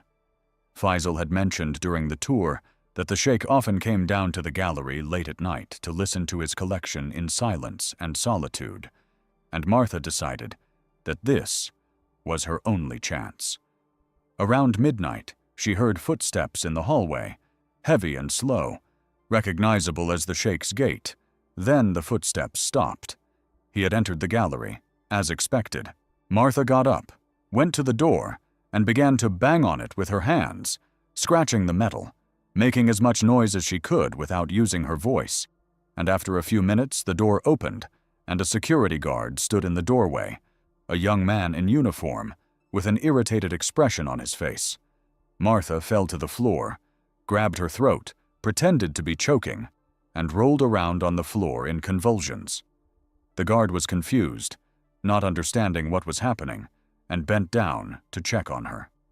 At that moment, Martha grabbed the only hard object in the cell from the table, the metal bowl in which food was brought, and hit the guard on the head with all her might. The blow was glancing, not very strong, but unexpected, and the guard staggered, dropping his radio, and Martha jumped out into the corridor and ran towards the gallery, her bare feet slapping against the concrete, air whistling through her tracheostomy, but she ran fast, fueled by despair and hatred. She burst into the gallery, where Sheikh Rashid was standing in front of one of the display cases wearing headphones, listening to a recording and unaware of her approach, and Martha threw herself at him from behind, hitting him in the back. He fell. His headphones fell off. He tried to get up, but she jumped on him, started hitting him in the face with her hands, scratching him, aiming for his eyes. The sheikh was older and physically weaker, but he was a man and quickly realized what was happening, grabbed Martha by the wrists, pushed her away. They both got to their feet. She lunged at him again, but he dodged, and then Martha grabbed one of the display cases, tried to lift it to throw it at the sheikh, but the display case was too heavy, so instead she broke the glass with her hand, grabbed a flask containing someone's vocal cords, and threw it at the sheikh. The flask smashed against the wall, formaldehyde spilled onto the floor, and the cords fell onto the parquet. The sheikh let out a sound like the roar of a wounded animal, rushed to the broken flask, fell to his knees, and tried to pick up the vocal cords, but they slipped through his fingers, and that gave Martha a second's advantage. She ran up, kicked him in the side. He fell sideways, and she jumped on him, trying to clamp her hands around his throat and strangle him, but she didn't have enough strength. The sheikh rolled over, threw her off, stood up, and his face no longer bore the calm of a collector, only the animal rage of a man whose greatest treasure had been destroyed. He grabbed Martha by the neck with one hand, lifted her up, pressed her against the wall, and she scratched his hands, trying to break free. But he was much stronger than he looked.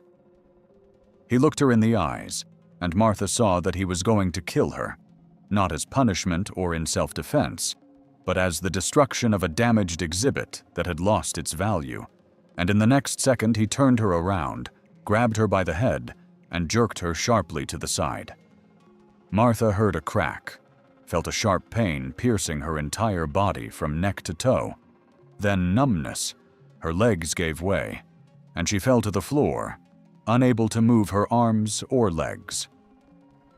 The sheikh stood over her, breathing heavily, adjusting his clothes, then called Faisal, who appeared a few seconds later with 2 guards, looked at Martha lying on the floor, at the broken display case, at the spilled formaldehyde.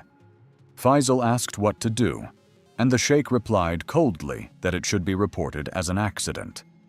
The Spanish singer had fallen in the bathroom, hit her head, broken her neck, a tragic accident during a private visit, and the body would be returned to the family with appropriate compensation and condolences.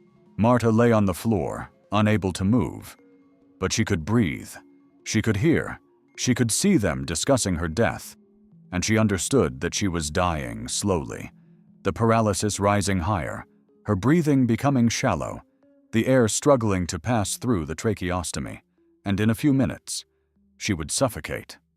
The sheikh ordered the body to be taken to a soundproof room on the lower level, where operations had previously been performed, a room that had recently been converted into a private archive of records, and left there for a day, while he decided how to stage the accident so that there would be no questions from the Spanish authorities.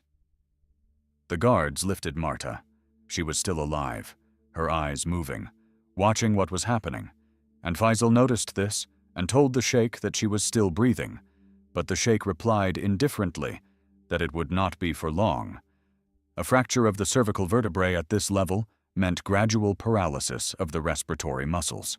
She would die on her own within an hour, maybe two, so there was no need to speed up the process and leave additional traces of violence on her body. The guards carried Martha downstairs to a small room with perfect soundproofing, laid her on a metal table that had previously been used as an operating table, and left her alone, locking the door behind them. There was a sound system in the room, and someone from the staff, apparently on the sheikh's orders, turned on a recording. Martha's last concert, her performance at the gallery 8 days ago, and her own voice filled the room, clear, strong, alive, singing about love and loss in Spanish. Marta lay on the table paralyzed, unable even to turn her head, staring at the white ceiling, listening to her voice coming from the speakers, and it was the cruelest torture imaginable, to die to the sounds of what had been taken from her, to hear her singing, knowing she would never sing another note. Her breathing became heavier and heavier. The air passed through the tracheostomy in jerks. Less and less oxygen entered her lungs. Darkness crept into the corners of her vision, but her consciousness still held, and Martha heard her voice soar to a high note. Hold it. Release it. Move on to the next phrase. The recording lasted 2 hours.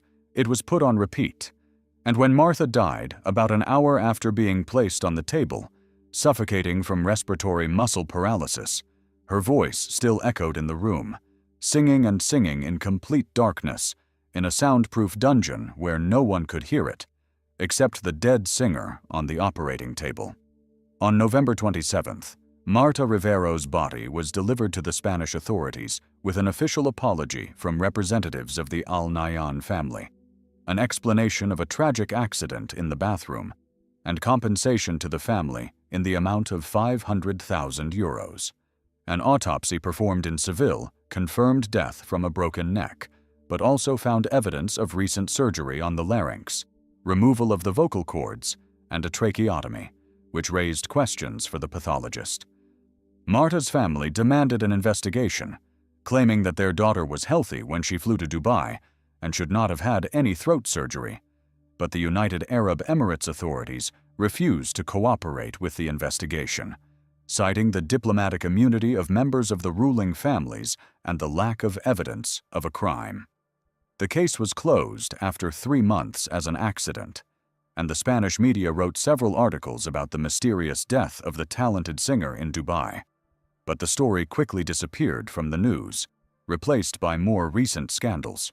Marta's agent Carlos tried to attract the attention of international human rights organizations, but without concrete evidence and without access to the sheikh's residence, nothing could be done, and in the end, he also gave up, leaving only a short post on social media saying that talented artists should be careful when accepting invitations from wealthy strangers in countries where the laws do not work the same way as in Europe.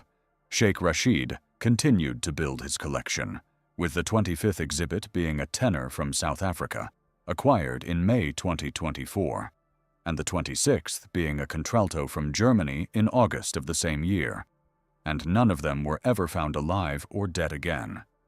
They simply disappeared after private performances in the residences of wealthy collectors. Their cases remained unsolved, their voices silenced forever. The display case with Martha Rivero's vocal cords still stands in Sheikh Rashid's gallery, the glass flask filled with fresh formaldehyde, 2 small strips of pinkish fabric floating in the yellowish liquid, and a copper plaque stating that this voice was one of the most beautiful in the collection, a voice that sounded like molten gold and broken glass, and which now belongs to only one person forever. In June 2022, 23-year-old Céline Dubois from Lyon disappeared under circumstances that initially seemed promising to her family.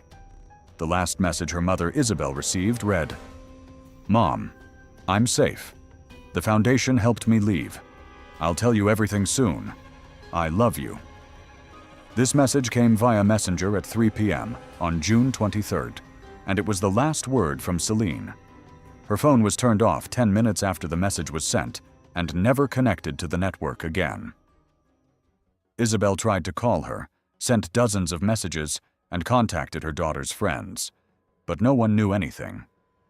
A week passed, then 2, and when it became clear that Celine was indeed missing, the family contacted the police, setting in motion a story that ultimately led to the uncovering of one of the most cynical and brutal human trafficking schemes in modern Europe.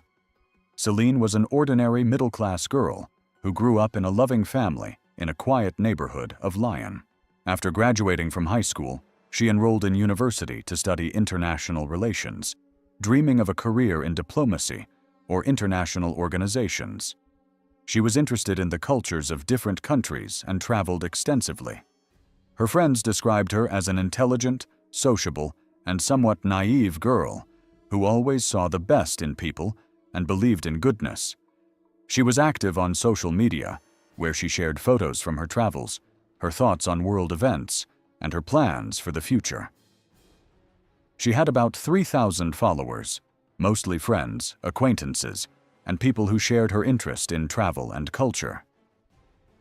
In March 2022, Celine graduated from university with honors and decided to take a year off before entering graduate school to work, save money, and, as she said, see the world beyond textbooks.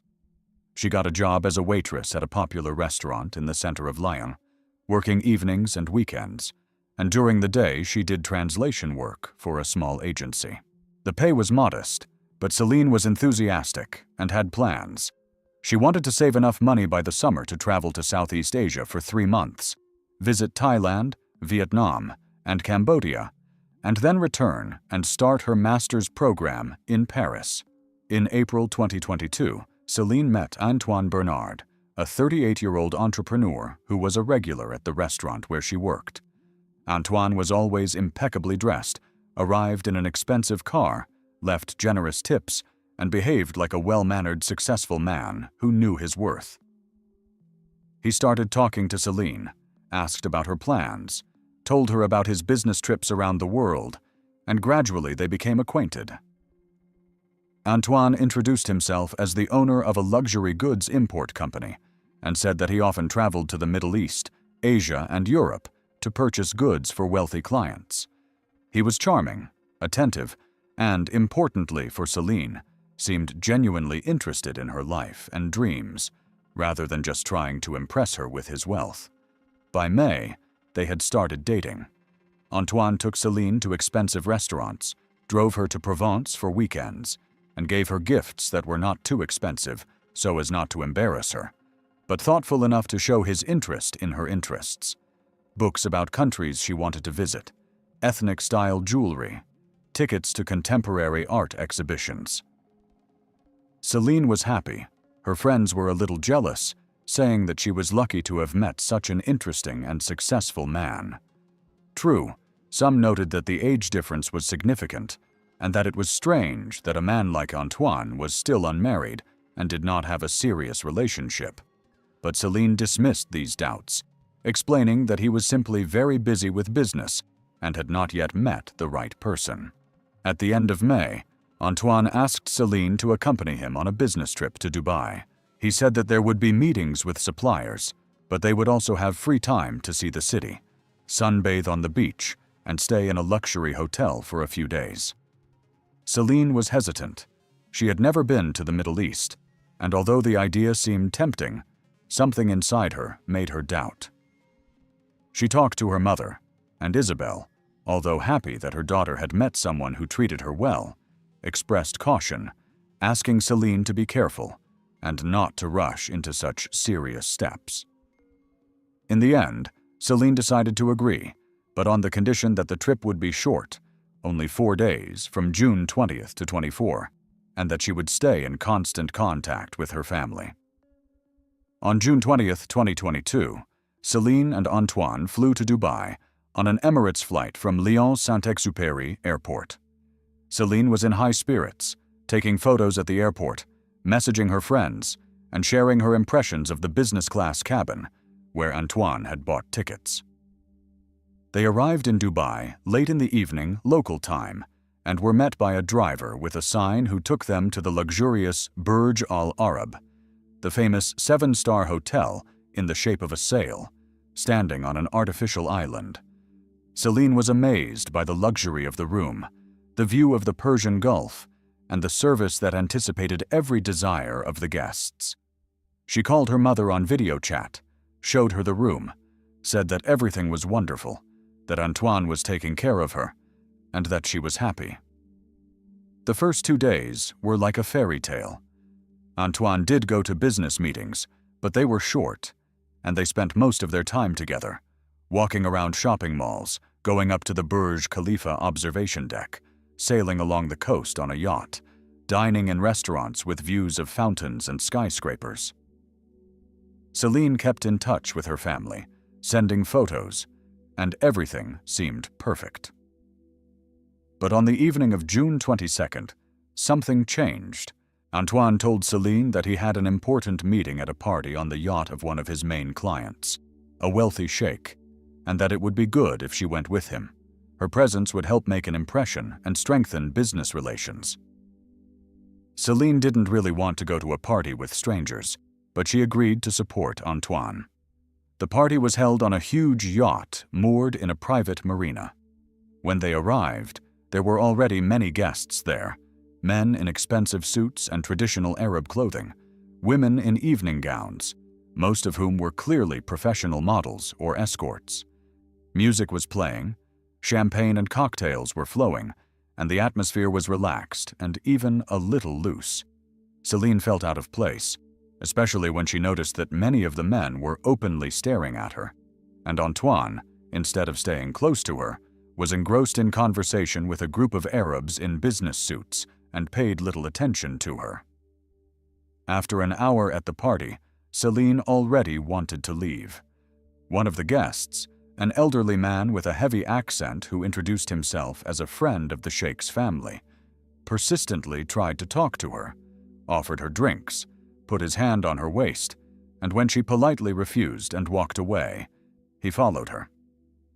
Celine found Antoine and said she wanted to go back to the hotel because she felt uncomfortable.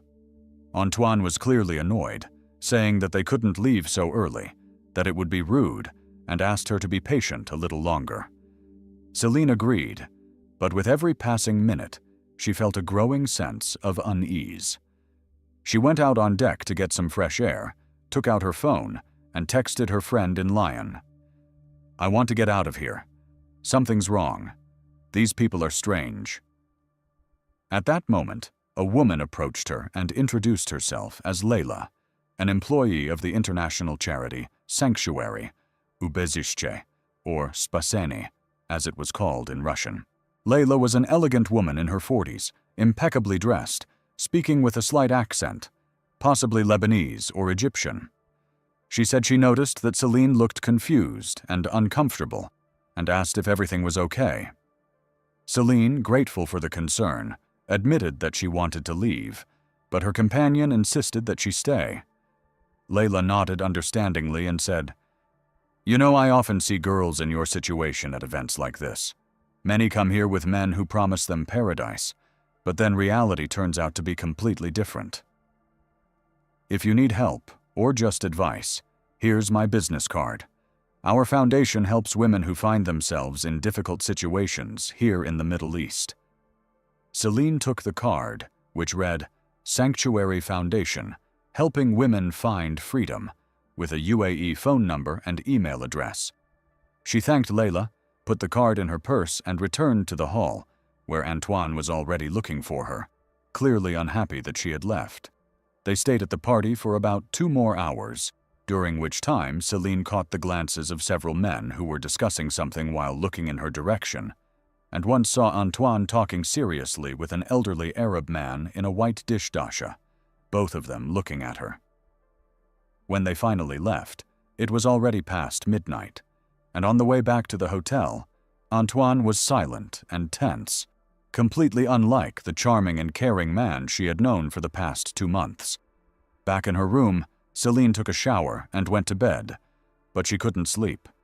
Something about that party, about Antoine's behavior, about the looks on those people's faces, made her feel truly afraid. She took out her phone and started searching for information about the Sanctuary Foundation. Their professionally designed website stated that the organization had been in existence since 2015, helping women who had suffered from domestic violence, human trafficking, and exploitation in the Middle East, organizing their evacuation to safe countries, and providing legal and psychological assistance. The website featured photos of happy women, success stories, thank you letters, and information about partners and donors, including several large international organizations and individuals. Everything looked completely legitimate and trustworthy. Celine calmed down a little, thinking that perhaps she had just been overexcited, and fell asleep. On the morning of June 23rd, Antoine was cold and distant.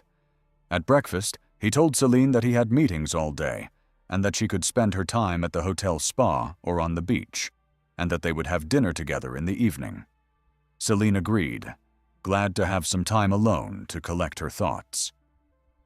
After Antoine left, she tried to call her mother, but the connection kept breaking up, either because of internet problems at the hotel or for some other reason.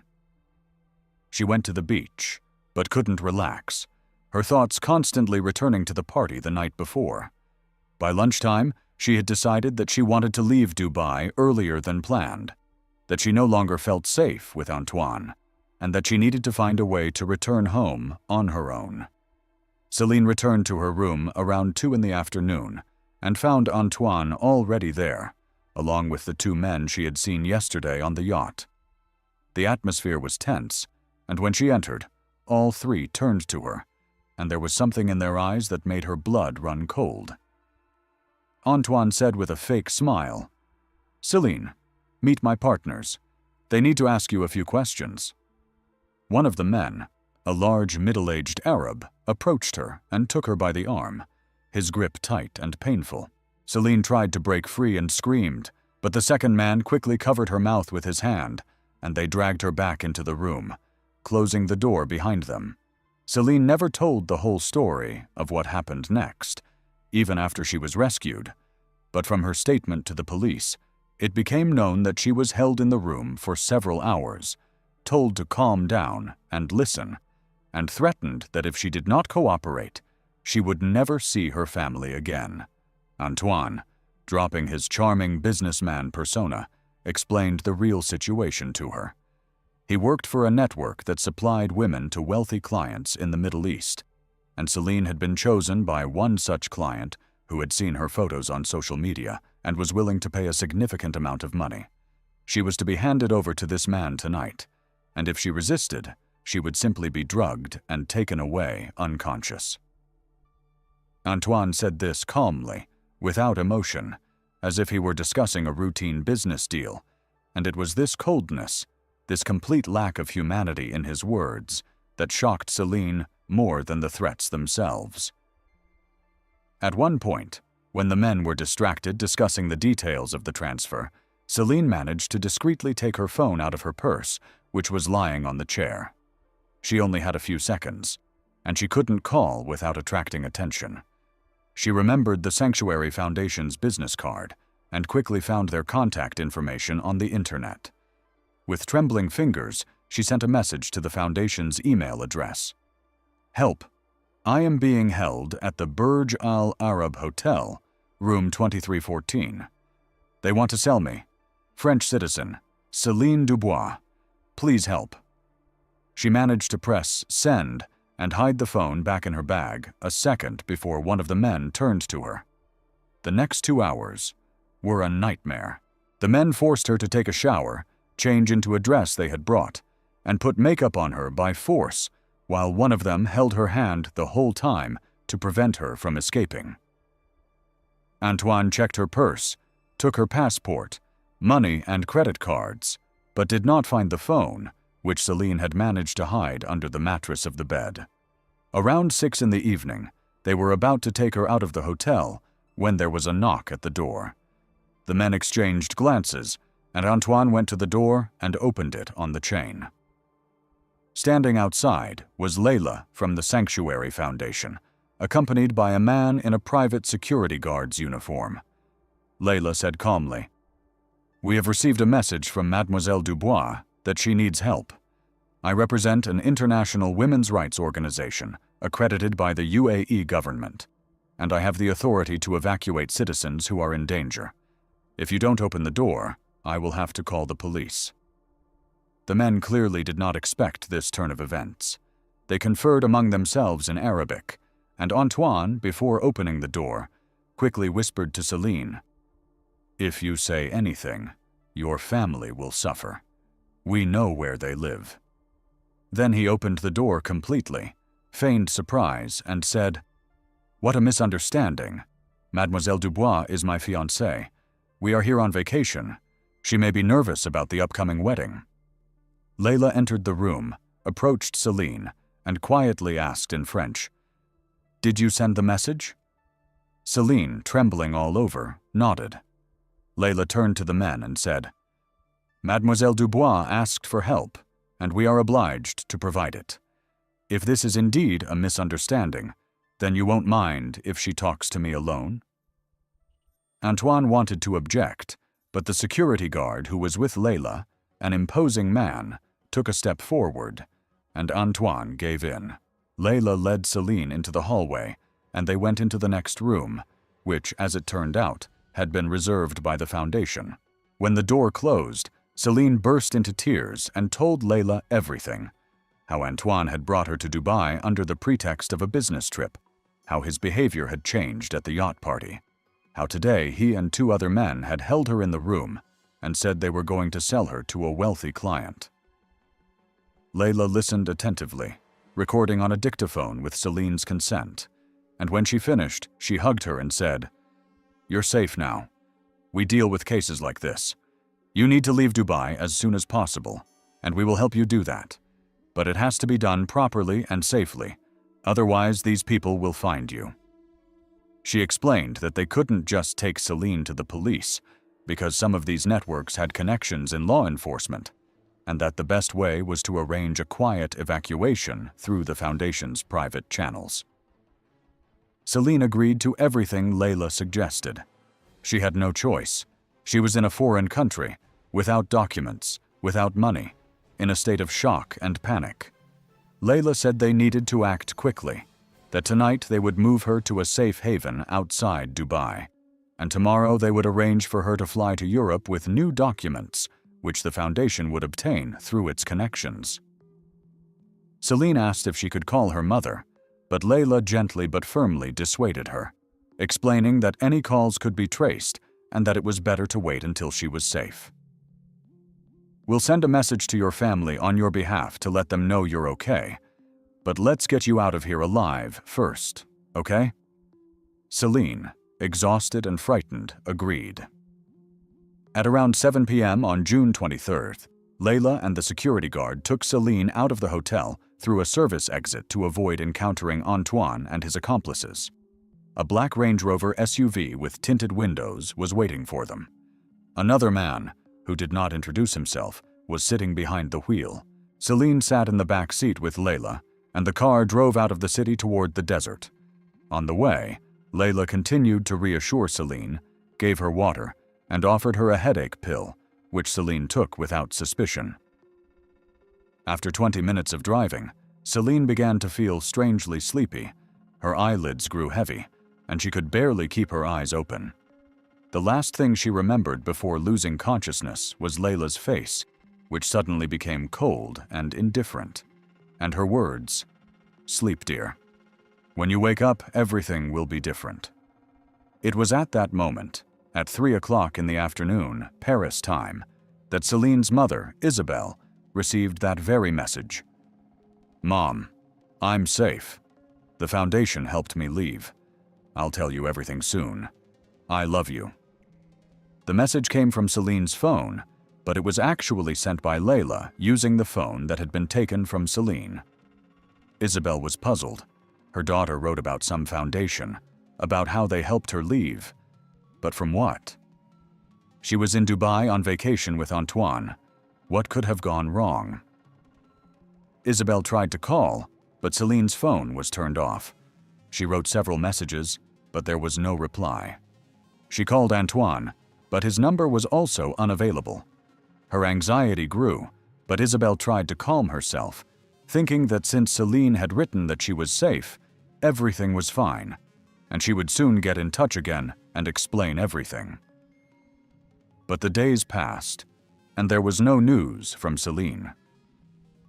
Isabel called the Burj Al Arab Hotel, but they said that guests named Céline Dubois and Antoine Bernard had checked out on June 23rd without leaving any contact information.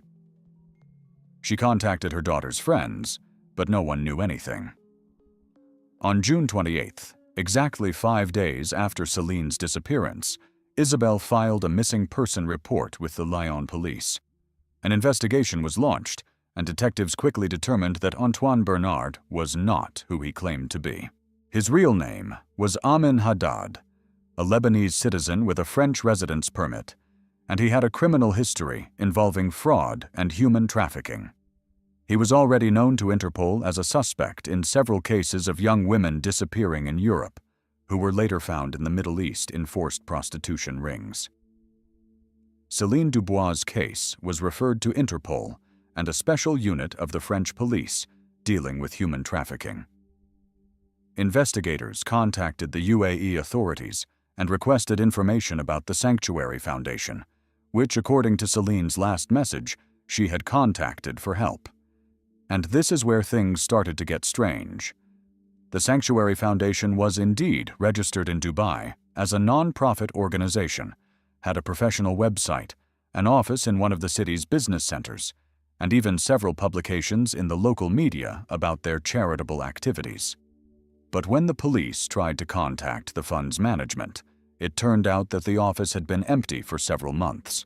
The phones were not answering, and the website, although still functioning, had not been updated since March 2022. Further investigation revealed a shocking truth. The Sanctuary Foundation was a fake organization created specifically to lure victims of human trafficking who were trying to escape their traffickers. The scheme was diabolically cynical and effective. Agents of the network, such as Layla, attended parties and events where potential victims were present and specifically approached those who looked confused or frightened, offering help on behalf of the charitable foundation. Girls who found themselves in danger and desperately seeking a way to escape saw the foundation as their last hope and trusted them, not realizing that they were actually falling from the hands of one trafficker into the hands of another, even more dangerous. It turned out that the real owner of the Sanctuary Fund was not some altruistic philanthropist, but a man named Khalid Al-Mansour, a member of an influential business family from the UAE with connections in the oil industry and real estate. Formally, Khalid was a respectable businessman, a donor to various charitable projects, a man with an impeccable reputation. But behind this facade lay a different reality. Khalid was the organizer and financier of a complex human trafficking network that operated not only in the UAE, but also in other countries in the Persian Gulf, North Africa, and Eastern Europe. His clients were wealthy and influential people willing to pay huge sums for exclusive goods, young educated women from Europe and America who could not simply be bought on the street or in a brothel. After several months of investigation, in November 2022, investigators managed to establish contact with a former employee of the foundation, a woman named Nadia, who worked as an evacuation coordinator and who decided to cooperate with the police in exchange for protection and a new identity. From Nadia's testimony, investigators learned the horrific details of what happened to the victims of the Sanctuary Foundation. After the girls were rescued, they were given sleeping pills or sedatives and transported while unconscious to remote villas in the desert or other emirates where they were kept in isolation. They were deprived of their documents, phones, and any means of communication with the outside world. Meanwhile, messages were sent to their families and friends on their behalf, saying that they were safe and starting a new life, which explained the lack of real contact. But the most horrific thing was the information about what happened to some of these girls next. Nadia said that there was an inner circle of Khalid's clients, people with special perverted preferences who paid not just for sex or even slavery, but for something much darker. These clients had access to a closed platform on the darknet where they could watch the victims in real time, give instructions on how to treat them, and vote on various actions. The platform operated on cryptocurrency, which made transactions virtually untraceable. Nadia did not know the technical details of how the platform worked, but she saw some of the girls before and after their participation in these sessions, and said that they came out broken, in a state of deep shock, many with physical injuries. What exactly happened to Céline Dubois after she lost consciousness in the car remains unknown. Nadia did not remember her case specifically among the dozens of other girls who had gone through the system, but investigators, based on Nadia's testimony and other sources, were able to partially reconstruct what had happened. Céline was most likely taken to one of the network's villas in the Emirate of Ras Al Khaimah, where she was held in an isolated room. Messages were sent to her family on her behalf, creating the appearance that she had been safely evacuated and was in the process of moving to another country. Over the course of several days, she was likely being prepared to participate in one of the closed sessions for special clients. Céline's fate remains under investigation. In December 2022, 6 months after her disappearance, a short entry appeared on the Sanctuary Foundation website in the Success Stories section. Céline D., a French citizen, was successfully evacuated from a dangerous situation in Dubai and is now starting a new life in a Scandinavian country where she has been granted asylum. We wish her all the best in her new beginning. This post was dated June 28, 2022, just 5 days after Céline's disappearance, and was the only clue indicating that the foundation wanted to give the impression that she had been safely rescued, but no real evidence that Céline is alive and in Scandinavia or anywhere else has ever been found. In January 2023, an international operation codenamed Mirage, coordinated by Interpol and the special services of several countries, led to the arrests of many members of Khalid al-Mansour's network in the UAE, Lebanon, Turkey, and France. Amin Haddad, also known as Antoine Bernard, was arrested in Beirut while preparing a new operation to recruit victims. Layla Hussein, the fund's evacuation coordinator, and 17 other people associated with the network were also arrested. Khalid al-Mansour himself, using his connections and influence, managed to leave the UAE before his arrest and, according to intelligence services, is hiding in one of the countries that does not have an extradition treaty with most Western states. During a search of the network's villas and premises, evidence of crimes was found. Computers with records of cryptocurrency transactions, correspondence with clients, and video recordings that investigators described as extremely disturbing and indicative of serious crimes against humanity. 23 victims from different countries, France, Italy, the UK, Russia, Ukraine, and the US, were identified, all young women between the ages of 18 and 30, who disappeared under similar circumstances between 2018 and 2022. 11 of them were found alive in various locations within the network, in serious physical and psychological condition. They were given medical and psychological assistance and repatriated to their countries. The fate of the remaining 12 victims, including Céline Dubois, remains unknown. Among the materials found were remnants of the platform's work on the darknet, although the site itself had been shut down and cleared by administrators before the police arrived. Cybercriminologists were able to recover some data and discovered that the platform actually functioned as a closed auction where participants could bid on various actions performed on the victims. Bets were accepted in cryptocurrency, most often in Monero or Bitcoin, and the amounts ranged from a few thousand to hundreds of thousands of dollars per session. The highest bids were for so-called final sessions, a term whose meaning investigators prefer not to disclose publicly, but which apparently refers to participation in actions leading to the death of the victim. Trials of arrested members of the network began in various countries during 2023. Amin Haddad was sentenced in France to 30 years in prison on charges of kidnapping, human trafficking, and involvement in murder, although the victims' bodies were never found. Layla Hussein received 25 years in the UAE for participating in an organized criminal group and human trafficking.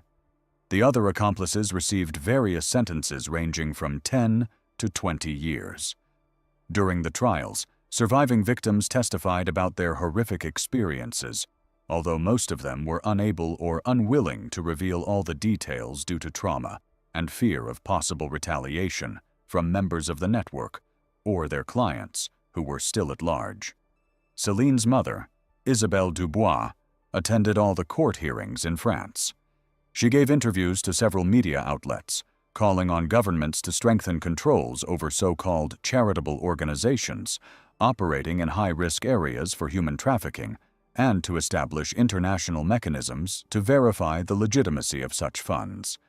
She founded her own foundation, named after Celine, which works to educate young women about the risks of traveling with strangers and the signs of human trafficking networks. When asked if she believes her daughter is still alive, Isabelle replied, "I want to believe, but every day it becomes more difficult. I just want to know the truth about what happened to her, where she is, so that I can either hug her again or at least bury her properly and find peace." In April 2024, almost 2 years after Celine's disappearance, Isabelle received an anonymous package. Inside was a flash drive containing only one folder, dated 06/23/2022, the day her daughter disappeared. Isabelle immediately handed the drive over to the police. It contained log files from a closed platform on the darknet used by Khalid's network. Among the records was a profile with the initials SD and a photo in which, despite the poor image quality, Celine could be recognized. The records are dated from June 24th to June 28th, 2022, and contain brief descriptions of the sessions in which the victim participated, the amounts of the bets, and the cryptographic hashes of the transactions. The last entry is dated June 28th, 9 p.m. local time in the UAE, and is marked "Final Session Completed, Archive Closed." The police are not releasing the contents of these files publicly out of respect for the family and the memory of the victim, but law enforcement sources speaking on condition of anonymity have confirmed that the contents indicate that Celine Dubois likely died during the last session on June 28, 2022, just 5 days after her disappearance. The body has never been found and probably never will be. Testimony from Nadia and other witnesses indicated that the network had established methods for disposing of bodies, including dissolving them in acid or burying them in remote desert areas where they would never be recovered. On July 17, 2024, what would have been Celine's 25th birthday, a French court officially declared her dead based on the body of evidence presented by investigators. Isabelle held a private memorial service in Lyon, attended by friends, relatives, and people who were simply moved by the story. There was no coffin at the ceremony, only a photograph of Celine, a smiling, vibrant young woman with the Eiffel Tower in the background, taken a year before her tragic trip to Dubai. In her speech, Isabelle said, "My daughter dreamed of changing the world for the better, working in international organizations, helping people. Instead, she fell victim to those who use people's trust and kindness as a weapon against them. I don't want her story to be forgotten. I want every girl, every woman to know that even organizations that call themselves saviors can be wolves in sheep's clothing." A 24-year-old model from Minsk disappeared in Dubai in July 2019 after a private party at the mansion of an influential person. Officially, her agency reported that she had left the country spontaneously and lost contact. But 3 years later, evidence emerged that the girl had been drugged, stripped naked, and placed in a transparent glass cube in the middle of the desert, where she died of thirst and heat stroke over several days while being watched on camera. Her body was burned along with the cube so that no traces remained. This is a story about how public humiliation in a culture of honor can cost a life, and how money and power allow crimes to be committed without consequences. Viktoria Sergeyevna Kostyukevich was born on March 23, 1995, in Minsk, Belarus. She grew up in an ordinary middle-class family. Her father worked as an engineer at a factory, and her mother was a school teacher. From childhood, she was tall and beautiful, and at the age of 16, she was noticed by a modeling agency scout on the street, who suggested she try her hand at modeling. Victoria agreed, began attending castings, and modeling for local clothing brands. By the age of 20, she had become one of the most sought-after models in Minsk, modeling for magazines, participating in fashion shows, and signing contracts with several Belarusian and Russian companies. She earned well by local standards, but dreamed of more, of an international career, of shoots in Paris, Milan, and New York. In 2017, she signed a contract with the international agency Elite Models, which promised to promote her in Western markets. The first 2 years of working with Elite were successful. Victoria traveled to Turkey, Greece, and Spain for shoots, worked with famous photographers, and appeared in international publications. But the real big money in the modeling business was not in studios and on catwalks, but at private events for wealthy clients. The agency offered its models additional income, working as hostesses at private parties, on yachts, and in villas in Dubai, Monte Carlo, and on islands. Officially, it was just a job, attending events, chatting with guests, and creating a good atmosphere. Unofficially, everyone understood that sometimes more was expected of the models. Victoria initially refused such offers, but when modeling contracts became less frequent and her money ran out faster, she agreed to try it. In June 2019, the agency offered her a week-long trip to Dubai to work as a hostess at a series of private events. The pay was generous, $5,000 a week plus all expenses paid, including flights, accommodation in a 5-star hotel, and meals. Victoria agreed and flew to Dubai on June 7th. The first few days went smoothly. She attended parties on yachts and in skyscraper penthouses, socialized with wealthy businessmen from different countries, drank champagne, smiled, and took selfies. The work was easy, though sometimes unpleasant when the men became too intrusive. But the agency warned her to be friendly, not rude to clients, and professional. On June 14th, Victoria and 3 other models from the agency were invited to a private party at a country villa in the desert, about 60 kilometers from the center of Dubai. The organizer was an influential member of the local elite, whose name the agency did not disclose, saying only that he was a very important client and that they needed to make a good impression. The models were warned that there would be about 20 guests at the party, all men. The atmosphere would be relaxed, and the dress code would be evening wear. On the evening of June 14th, a black minivan with tinted windows picked up the girls. The driver did not speak English, only nodded and gestured for them to get in. They drove for about an hour on the highway, then turned onto a dirt road and bumped along the desert for another 20 minutes until they arrived at a large villa surrounded by a high wall. The gate opened automatically, and the car drove into the grounds. The villa was luxurious, a 2-story white stone building with large panoramic windows, an illuminated swimming pool, palm trees, fountains, and marble walkways.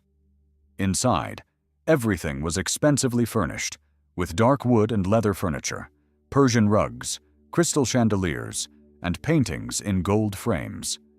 Guests had already gathered on the terrace by the pool, men in white dish dashas, traditional Arab clothing, and Western suits, talking, smoking hookah, and drinking.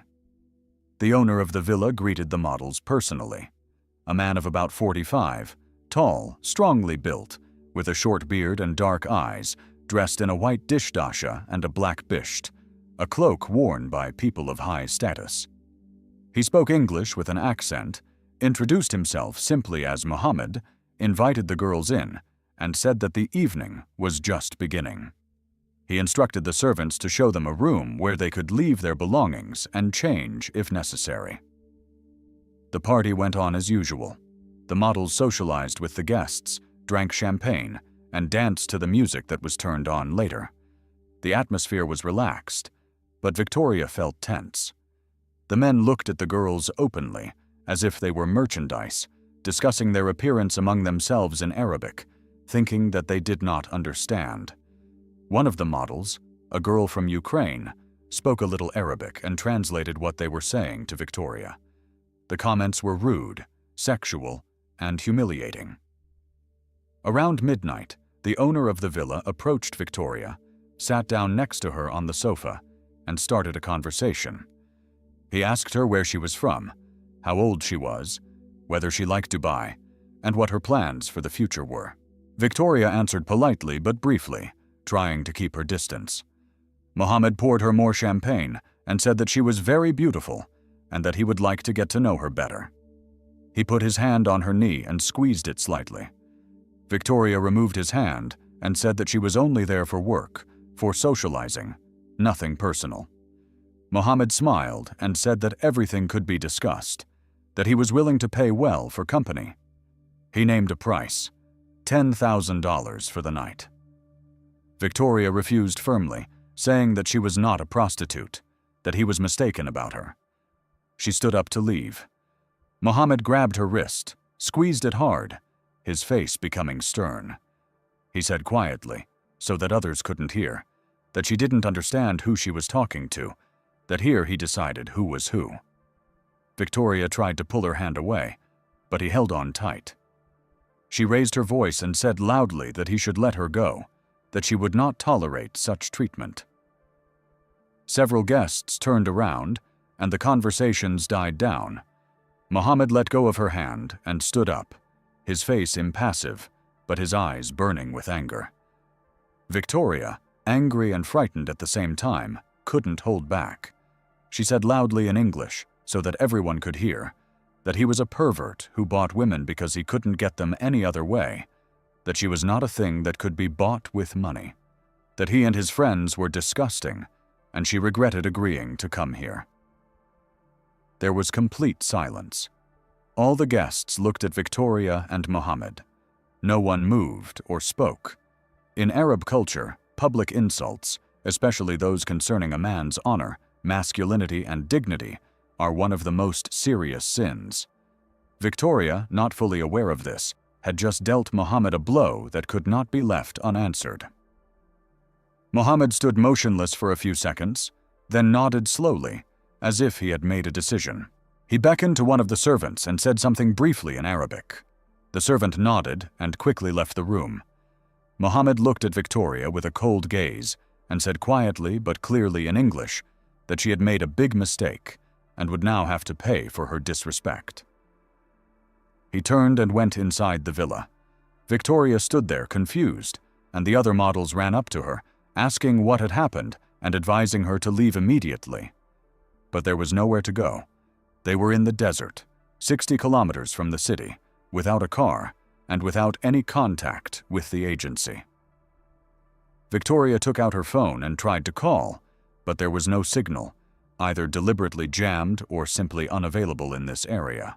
A few minutes later, the servant returned with a tray, holding 4 glasses filled with a juice-like drink. He said in broken English that the owner apologized for the misunderstanding and offered the girls refreshments before their return trip, adding that the car would be brought soon. The models exchanged glances. Victoria hesitated, but one of the girls took a glass and drank it, saying that it was better not to aggravate the situation, just to drink and leave. The others also took glasses and drank. The drink was sweet, fruity, with a slight hint of something bitter, but not unpleasant. After a few minutes, Victoria felt dizzy. Her legs became wobbly, and her vision blurred. She tried to sit down, but fell onto the sofa, her body not obeying her. She heard the other girls start to fall too. Someone screamed, but the sound was distant, muffled. Then everything went dark. and she lost consciousness. She woke up to a bright light shining in her eyes. Her head was splitting, her mouth was dry, and her body ached. She opened her eyes and squinted against the unbearable sun. She tried to cover her face with her hand, but her hand moved slowly and clumsily. Gradually, her vision cleared, and she saw where she was. She was lying on a bare concrete floor inside a small room with glass walls. The walls were completely transparent, without frames or joints, as if they were a single glass cube. The room was about 3 meters by 3 meters and about 3 meters high. The ceiling was also glass, through which she could see the blue sky and the merciless sun. Around the cube, for many kilometers, stretched desert, sand, stones, not a single plant, not a single sign of life. In the distance, mountains were visible, blurred by the haze of heat. Victoria sat up and looked at herself. She was completely naked, with no clothes, jewelry, or anything else on her body. Her skin had already begun to redden from the sun, although she did not know how long she had been lying unconscious. In the corner of the cube stood a small video camera on a tripod, a red light glowing to indicate that it was working. Nothing else. No water, no food, no belongings. She jumped to her feet, rushed to the glass wall, and began pounding on it with her palms, screaming and calling for help. The glass was thick. Her blows were almost inaudible. Her voice was swallowed up by the emptiness of the desert. She tried to break the glass with her fists, but only broke her knuckles, blood smearing across the transparent surface. The glass didn't even crack. She walked around the perimeter of the cube, looking for a door, a crack, any way to get out. The walls were perfectly smooth, without a single seam. It was a solid glass box, sealed on all sides. The floor was concrete, cold despite the heat outside, apparently massive to keep the cube stable. The ceiling was also glass, but too high to reach, even if she jumped. Victoria returned to the camera, stood in front of it, looked into the lens, shouted, demanded to be released, explained that it was a mistake, that she regretted what she had said, and apologized. The camera stood motionless, recording silently. She kicked the camera with her foot, and the tripod swayed but did not fall, as it was bolted to the floor. The sun rose higher, and the heat intensified. The glass cube acted like a greenhouse, and the temperature inside rose rapidly.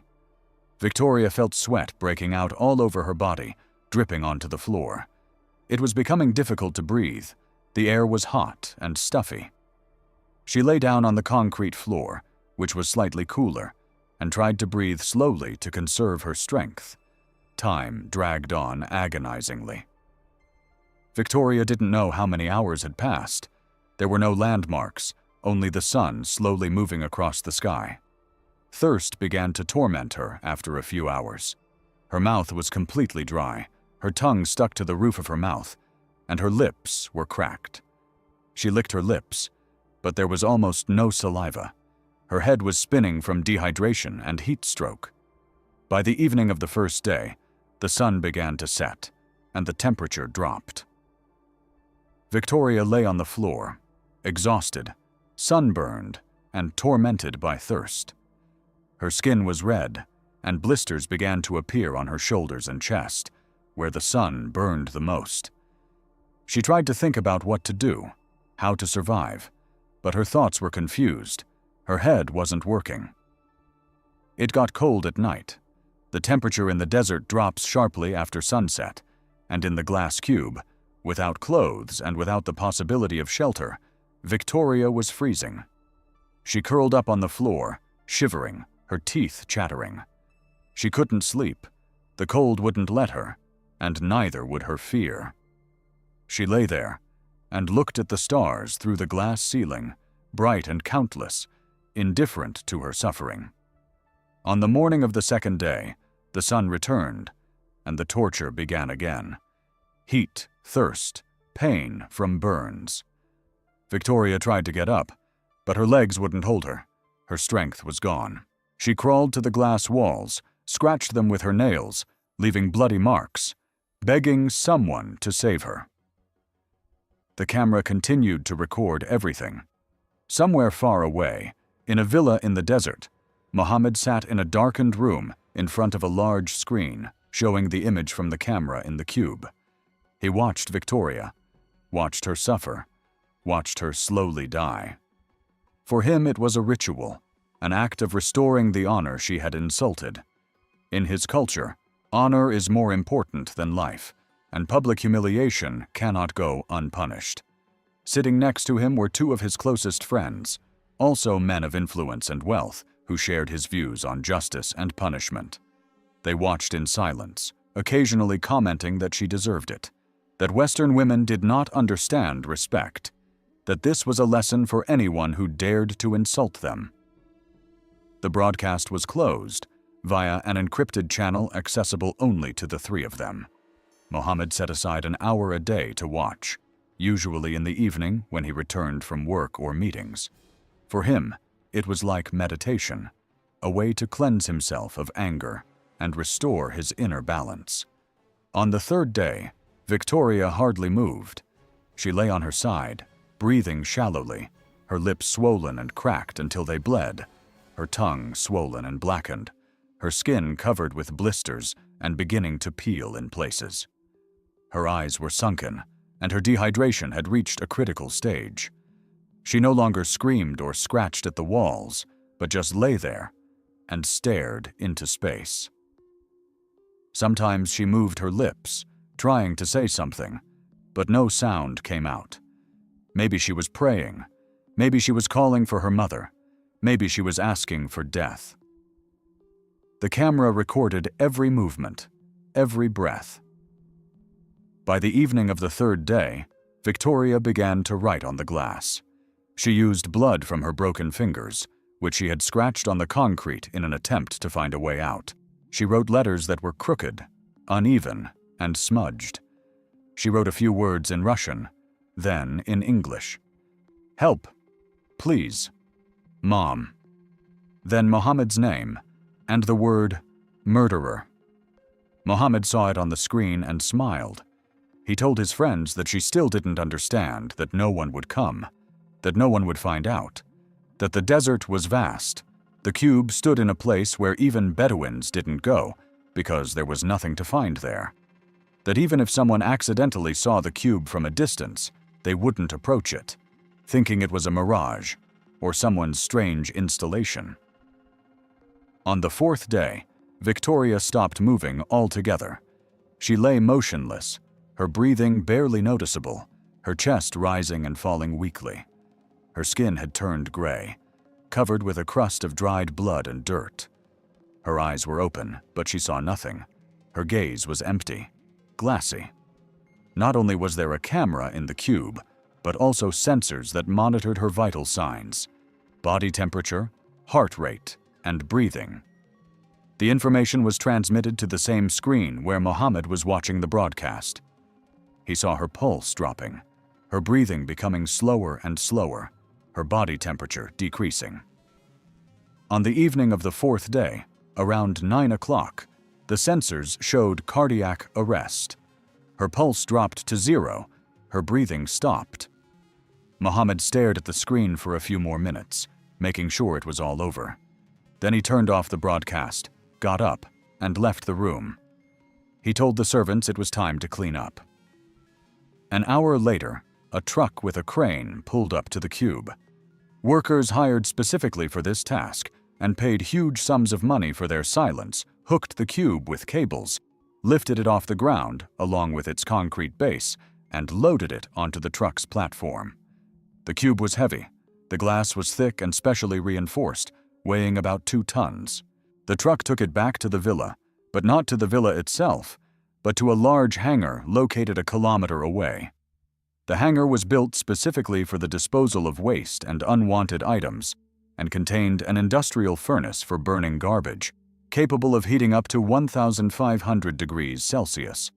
The furnace was rarely used, but was kept in working order. The workers rolled the cube into the hangar, opened the furnace door, and used a crane to place the cube inside whole, without opening it or touching the body. They closed the furnace door and started the heating. The temperature rose slowly, first to 500, then to 1,000, then to 1,500 degrees. The glass began to melt, turning into a viscous mass, enveloping the body inside. The body burned along with the glass, the bones charred and crumbled, and the organic tissues evaporated. The process took several hours. By the morning of the 5th day, only a molten glass lump and a handful of ashes mixed with concrete fragments from the base remained in the furnace. The workers waited for the furnace to cool down, removed the remains, crushed them with hammers into fine crumbs, and poured them into bags. The bags were loaded onto a truck, taken to the desert, to another place far from the villa, and buried in a deep pit, which was then covered with sand and stones. No traces remained. No body. No DNA. No clothes. No personal belongings. Everything was burned and completely destroyed. Even the camera from the cube was melted along with the rest. The memory card was removed in advance and destroyed separately, smashed and burned. While this was happening, the elite models agency in Dubai began to worry. Victoria had not been in touch for 4 days, her phone was unavailable, and she had not returned to the hotel. The agency manager called and sent messages, but there was no response. He contacted other models who had been at the same party. They returned to the hotel on the morning of June 15th, the day after the party, and said that Victoria had quarreled with the villa owner and that they had all lost consciousness after drinking. They woke up in the hotel, in their rooms, with no memory of how they got there. Victoria was not with them.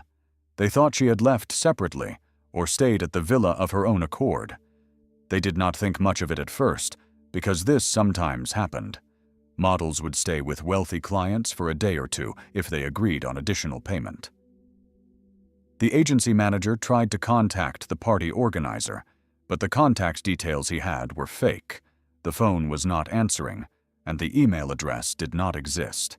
He contacted the Dubai police on June 18th and filed a missing person report. The police accepted the report and began an investigation. They requested information about Victoria's movements and checked the recordings from cameras in the hotel, at the airport, and on the streets. The last recordings showed Victoria getting into a black minivan on the evening of June 14th, near the hotel. The car's license plate number was visible in the recording, but when they checked it, it turned out that the car was registered to a non-existent person with fake documents. The police questioned the other models, who told them about the party, the villa in the desert, and Victoria's argument with the owner. They described the villa and the direction they were heading in, but did not know the exact address, as everything had been arranged through an agency that had received the order from an anonymous client. The police tried to find the villa and sent patrols to the desert in the direction indicated by the girls. The desert is huge, with hundreds of villas and private residences belonging to rich people, sheikhs, and businessmen. Without an exact address, it is almost impossible to find a specific villa. The police checked several, questioned the owners, but everyone denied having held parties or seeing a model from Belarus. Without evidence, without witnesses, without a body, the police could not actively continue the investigation. 2 weeks later, in early July, the police received information from an unknown source. An anonymous email stated that Victoria Kostyukovich had left the United Arab Emirates on June 15th on a private flight to Turkey. They provided the flight number and the name of the private airline that operated the charter flight. The police checked the information. The airline confirmed that the flight had indeed taken place, with a private plane departing from the private terminal at Dubai Airport on June 15th at 11 a.m., bound for Istanbul. The passenger was a woman named Victoria Kostyukovich, and her passport details matched. The police requested copies of the documents and video recordings from the cameras in the terminal. The documents were genuine, Victoria's passport. The video showed a woman wearing sunglasses and a headscarf passing through the terminal and boarding the plane. Her face was not clearly visible, but her build and height matched Victoria's. The police assumed that it was indeed her, that she had left voluntarily, possibly after receiving an offer from a client or deciding to leave for personal reasons. They contacted the Turkish authorities and requested information about the flight's arrival. Turkey confirmed that the flight had landed in Istanbul on June 15th, that the passenger had passed through passport control and left the airport. Further traces were lost. The Dubai police closed the case as not requiring further investigation, considering that Victoria had left the country of her own accord and lost contact with the agency for personal reasons. In fact, it was all a setup. Mohammed used his connections and money to create a false trail. He had Victoria's passport, which he had taken from her belongings after drugging her at a party. He hired a woman of similar build, who passed through the terminal using Victoria's passport and boarded the plane. The woman was an accomplice and received a large sum of money for the job. The plane did indeed fly to Istanbul. The woman passed through passport control, then quietly returned to Dubai on another flight using her real documents. Victoria's passport was destroyed. The whole operation cost more than $100,000, but for Mohammed, it was pocket change. It was important to create the appearance that Victoria was alive and had left the country. Victoria's family in Minsk had become concerned even earlier. Her parents called her every day while she was in Dubai, but after June 14th, her phone was unavailable. They contacted the agency, which said that Victoria was not responding, but had possibly left to work in another country. Her parents filed a report with the Belarusian police and asked for help in finding their daughter. The Belarusian police contacted the Dubai police and requested information. They received a response that Victoria Kostyukovich had left the UAE on June 15th, flown to Turkey, and her further whereabouts were unknown. The Belarusian police asked the parents to contact the Turkish authorities to try to find traces of their daughter there. The parents tried, wrote requests, called embassies, but to no avail. No one in Turkey had seen Victoria, and there were no records of her stay after passing through passport control. She seemed to have vanished into thin air. Her parents hired a private detective in Turkey who searched for several months, interviewing people and checking hotels, hospitals, and morgues. He found nothing. By the end of 2019, the search had ended. Victoria's family came to terms with the fact that she was missing, possibly dead, but without a body or evidence, there was nothing they could do. She was officially declared missing. Victoria's mother fell into depression. Her father tried to continue searching, but his strength gave out. They never found out what really happened to their daughter. 3 years passed. Mohammed continued to live his life, rich, influential, untouched by anyone. He continued to throw parties, invite models, run his business, and meet with important people. No one suspected him of murder, because there was no official murder. There was only a missing girl who had flown to another country and disappeared. But in 2022, something unexpected happened. One of Mohammed's friends, one of those who had watched the broadcast from the camera in the cube, had a falling out with him over business. The conflict was serious and concerned the division of profits from a joint venture. The friend, offended and angry, decided to take revenge. He contacted an international journalistic organization that investigates crimes against women. He provided them with information about Victoria's death, told them the whole story of how it happened, who was behind it, and how the body was destroyed. He did not provide any evidence because there was none. All electronic devices had been destroyed, and witnesses among the servants and workers had been intimidated and paid huge sums of money to keep quiet. But the journalists began to dig deeper. They contacted Victoria's family, the agency, and the Dubai police. They reopened the case of her disappearance and began to verify the version provided by the informant. They found inconsistencies in the official story about the flight to Turkey. They examined the video recording from the terminal more closely, with the help of facial recognition experts. The experts said that the woman in the recording was not Victoria. Her facial features did not match, despite the glasses and headscarf. They published the investigation in 2022 in an international publication. They named Mohammed, although with the caveat that this was unconfirmed information from an anonymous source. They described the whole story as told by the informant.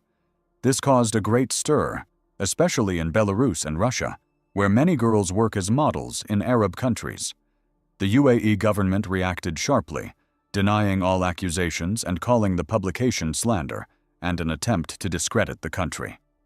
They stated that the Dubai police investigation had been conducted properly, that Viktoria Kostukovic had left the country voluntarily, and that there was no evidence of a crime. Mohammed issued a statement denying all allegations, saying that he had never met the girl, that parties were held regularly at his villa, but that he was not responsible for all the guests. Attempts were made to reopen the case, and international human rights organizations demanded a new investigation, but without a body, without direct evidence, without witnesses willing to speak, nothing changed. Mohammed was too influential, too protected. The case was closed again, this time for good. Victoria's family never received justice. Her mother died of grief in 2023, never knowing the truth. Her father continues to live, but is broken by the loss of his daughter and wife. Elite models stopped sending models to Dubai for private events after this scandal, as it was too big a risk to their reputation. Victoria's story became a warning to thousands of girls who dream of a modeling career and easy money in rich countries. It showed that danger can lurk behind glamour and luxury, that cultural differences can cost lives, that insulting someone's honor in some cultures is punishable by death, and that money and power allow crimes to be committed without consequences. Mohammed continues to live in Dubai, running his business and throwing parties. The cube in which Victoria died has long since been destroyed, and the place in the desert where it stood is no different from the rest of the desert. Nothing reminds us of what happened there. Only sand, stones, sun, and wind that carries dust across the endless expanse. The story begins when the parents of a Polish model receive an urn in the mail containing ashes that do not belong to their daughter. The official report mentions thrombosis, but the actual death documents are hidden, and her body has been embalmed and is kept in a closed room in a palace in the United Arab Emirates as a religious object for private rituals. The Polish model in this story will be called Marta Nowak. This is a neutral and conditional name that does not refer to a specific real person. She was born into an ordinary family in a small town in southern Poland. Her father worked as an electrician at a local enterprise, and her mother was a nurse at the district hospital. Marta had one younger sister. The family lived without luxury, but without extreme poverty, with a typical attitude for such towns. Children should study, get a profession, and live a little better than their parents. From an early age, Marta attracted attention because of her appearance. Her tall stature, regular features, light hair, and bright blue eyes made her stand out in any group of people. In high school, her classmates began to encourage her to participate in beauty contests and work as a model. She gained her first serious experience in the capital when she was just over 18. She went there for a while to try her hand at modeling agencies. There, she was assessed as promising for catalog and advertising shoots, but not as a high-fashion star. Marta signed a contract with a small agency that sent models to commercial shoots in different European countries. She put off her university studies, saying she had a chance to earn money, see the world, and help her family. For several years, Marta worked on contracts in different cities, flying to shoots in Germany, the Netherlands, and Italy. These were standard assignments for mid-level models: clothing catalogs, cosmetics advertisements, and participation in regional shows. She had enough money to pay for a small apartment in Warsaw, save some of her earnings, and periodically help her parents. Marta maintained a neat profile on social media, where she combined work photos with personal ones. There was no display of expensive cars or excessive luxury, but it was clear that she was living an active professional life. After about 7 years of this work, it became clear that her career had stabilized at a level that did not allow for significant growth. Age was working against her in the modeling industry, and without major contracts or luck, the door to higher-level shoots was closed. During this period, Marta began to consider more risky offers. Agencies working at the intersection of the modeling business and private events periodically offered trips to closed events with a wealthy audience in the Persian Gulf countries.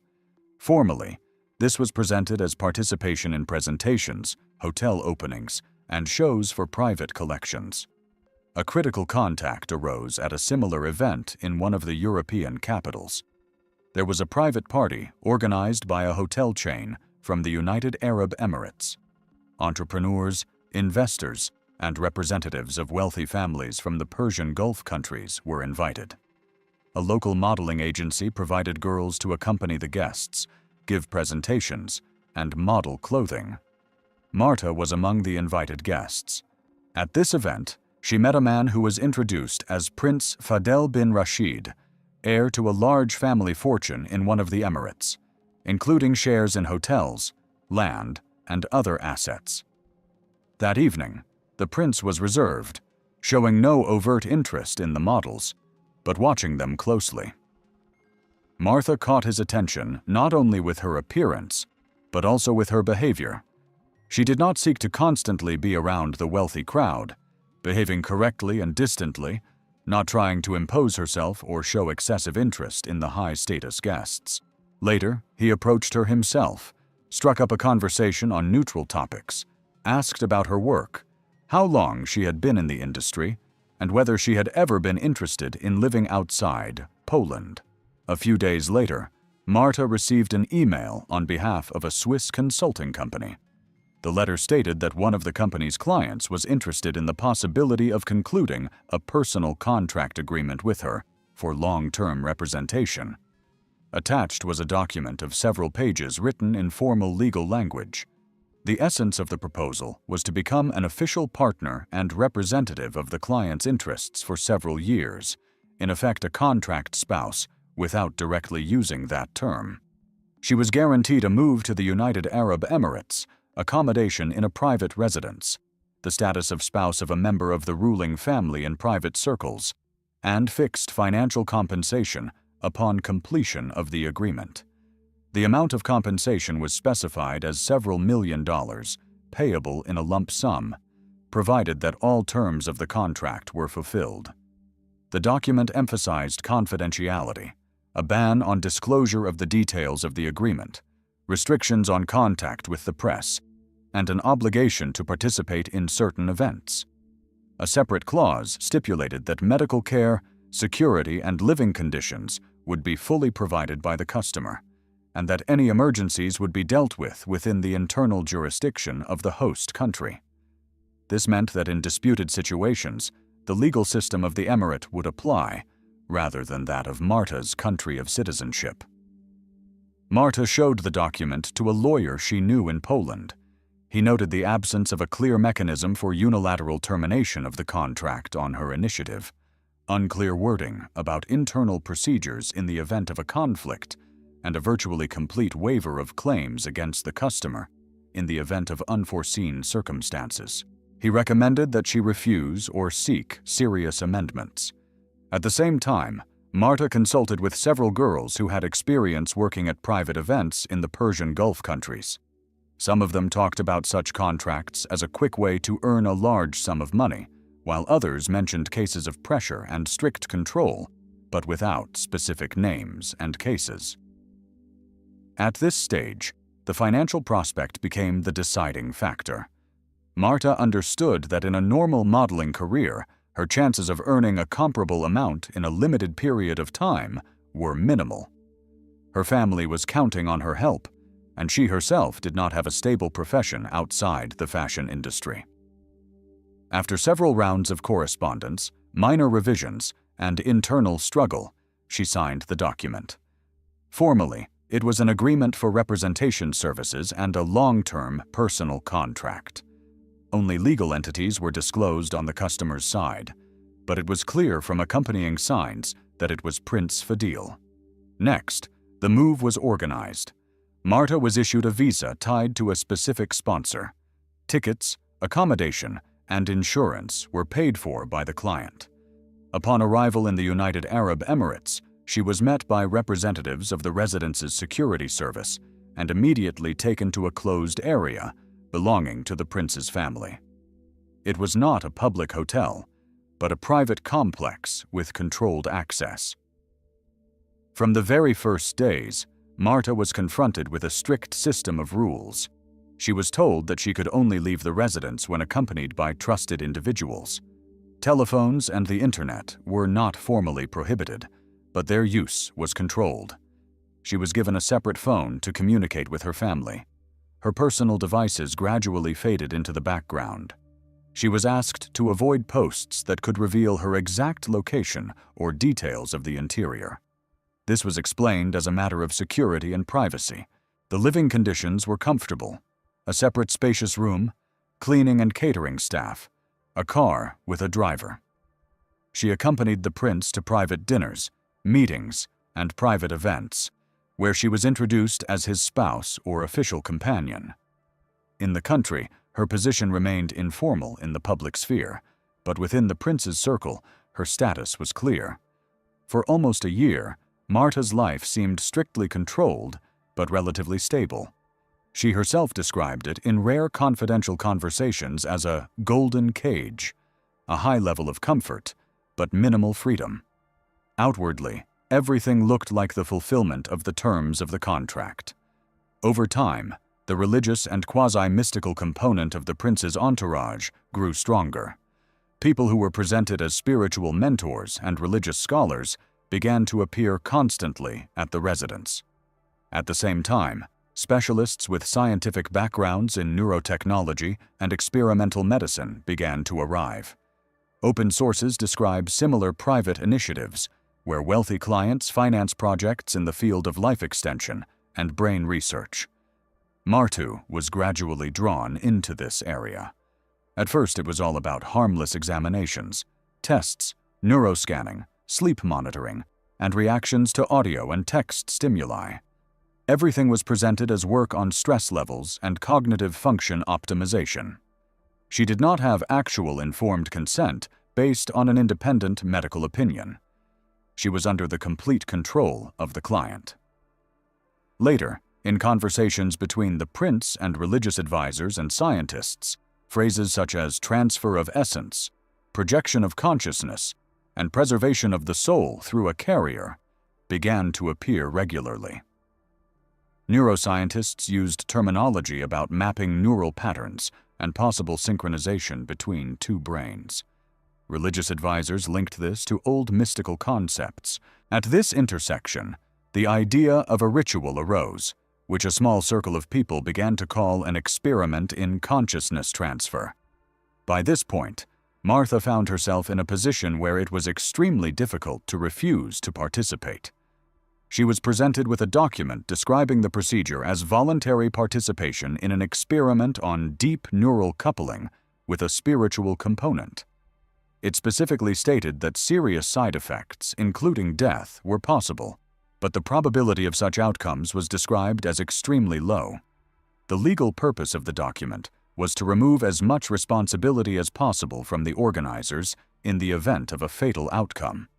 Marta signed the consent form while isolated, without independent advisors, and completely dependent on the prince and his entourage. She only told her family in Poland that she was undergoing health courses and special examinations as part of a private program, without mentioning terms such as consciousness transfer or brain experiments. To her parents, this seemed like just another element of their daughter's unusual but controlled life in the residence of a wealthy man abroad. It is at this stage that the story goes beyond the scope of a standard contract marriage and enters the realm of a combination of private religious mystical practices and opaque pseudoscientific experiments, characteristic of some closed elite circles, as periodically reported by human rights and journalistic investigations. How exactly the central procedure took place has not been officially recorded. Further events are known only from indirect data, fragments of evidence, and decisions that were made after Marta's death. During the central procedure, Marta Novak was in a completely controlled area of the residence, where no outsiders were allowed, including staff not involved in the experiment. Formally, it was referred to as a session of deep neurostimulation with spiritual accompaniment. In fact, it was a closed ritual where scientific terminology was used to legitimize actions that were not subject to independent medical observation or a transparent protocol. The preparations for this procedure show that it was planned in advance and carefully. Brain activity monitoring devices, heart rate and respiration recording systems, and equipment for intravenous administration of drugs were brought to the residence. Such equipment is used in legal medicine and research, but the difference here was the lack of clinical status and external control by regulators, which is often a key factor in the tragic outcomes of closed experiments on humans conducted in private facilities. Martha was placed on a special chair or table, and numerous electrodes were attached to her head to record her brain's electrical activity. Heart rate and breathing sensors were placed on her body. She was given an intravenous drug described in the documents as a sedative and conduit to deep states of consciousness. The description stated that it reduces anxiety and allows for a deeper connection between the participants in the process. Prince Fadil, several religious consultants, and 2 neurotechnology specialists were present in the room. The role of the latter was to set up and control the equipment, but they were not formally responsible in the event of complications. The ritual part consisted of reading religious texts and formulas, which, according to the advisors, were supposed to open channels for the transmission of essence. The scientific part consisted of sending certain series of stimuli to Marta's brain in the form of electrical impulses and sound sequences designed to provoke specific neural patterns. At the same time, according to fragmentary evidence, the prince was in the same room, sitting or lying down with sensors connected to his head that recorded his own neural activity. This was presented as a coupling of 2 brains. In practice, such procedures in conditions that do not meet clinical standards carry a serious risk of overloading the cardiovascular system and the central nervous system. The combination of psychoactive drugs, intense stimulation, and severe psychological pressure can lead to a sharp rise or fall in blood pressure, cardiac arrhythmia, and cardiac arrest. Open medical sources describe cases of sudden cardiac death against a background of a combination of stress factors and incorrect use of stimulants, especially in the absence of resuscitation equipment and trained personnel. At the critical moment, Marta's condition deteriorated sharply. The equipment first recorded a surge and then a drop in brain electrical activity, accompanied by a serious heart rhythm disturbance. According to normal medical practice, the procedure should have been stopped immediately, a resuscitation team called, and life support protocol followed. However, in a private residence, the actual response depended entirely on the will of the prince and his immediate entourage. According to information that was later disclosed in a small circle, and which human rights activists tried to reconstruct, the doctors attempted to perform basic resuscitation measures for a short time. However, there was no full resuscitation team or equipment. After a short period of unsuccessful attempts to restore her heartbeat, Martha was pronounced dead. The cause of death was actually cardiac arrest due to the body's overload as a result of a combination of drugs, stimulation, and stress. At this stage, Prince Fadel personally made a key decision. Instead of initiating official medical protocol, notifying state authorities, or at least registering her death through a regular hospital, he chose a completely closed scenario. This decision determined the further chain of events, from concealing the circumstances of her death to turning Martha's body into an object of quasi-religious veneration within the palace. The first step was to put the correct version on paper. The family doctor, who had been working for the prince's family for a long time and was completely dependent on them, drew up an internal conclusion that did not reflect the actual course of events. In the documents, which were drawn up retroactively, the death was described as sudden heart failure against a background of thrombosis. This is a standard phrase often used in situations where the cause of death is to be presented as natural and not requiring further investigation. The report made no mention of experimental procedures, the use of special drugs, or the use of uncertified equipment. The next question was what to do with the body. In a normal situation, when a foreign citizen dies in another country, the body or ashes are returned to the family, and after all the paperwork has been completed.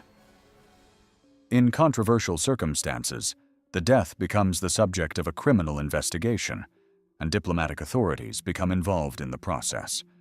However, the prince gave a direct order not to return the body. Within his entourage, this was motivated by religious mystical logic. It was believed that during the ritual, part of his essence had been transferred to Marta's body, and now it represented a vessel, a relic that needed to be preserved in the residence. The decision to embalm was made quickly. The residents already had contacts with people familiar with traditional methods of preserving the body, adapted to the local religious context. Formally, Islam does not require long-term preservation of the body or complex embalming procedures, but in elite circles, there are practices that combine religious elements with occult and magical beliefs.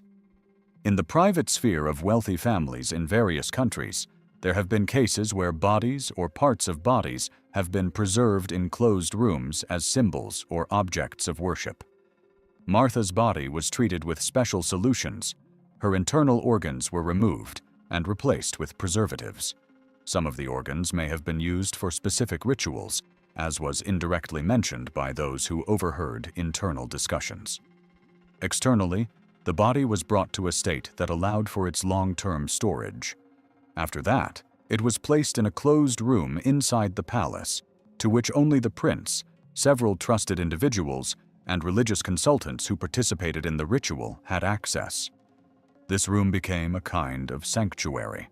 For the prince's entourage, the body was seen as a material carrier of the transferred essence, an object through which further rituals were performed.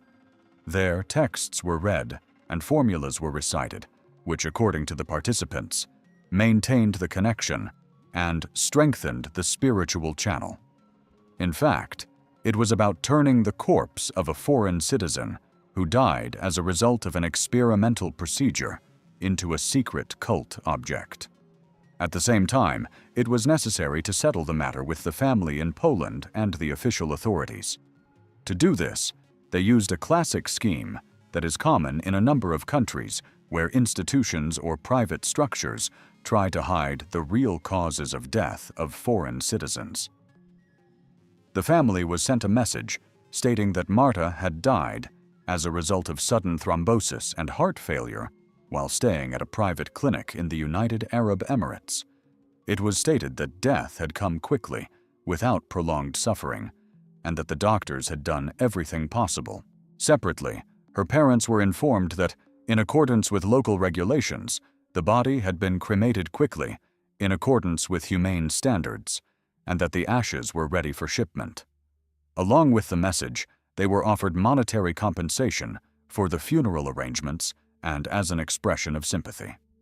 The amount seemed large by Polish standards and was presented as a gesture of goodwill on the part of the family with whom Marta was formally under contract.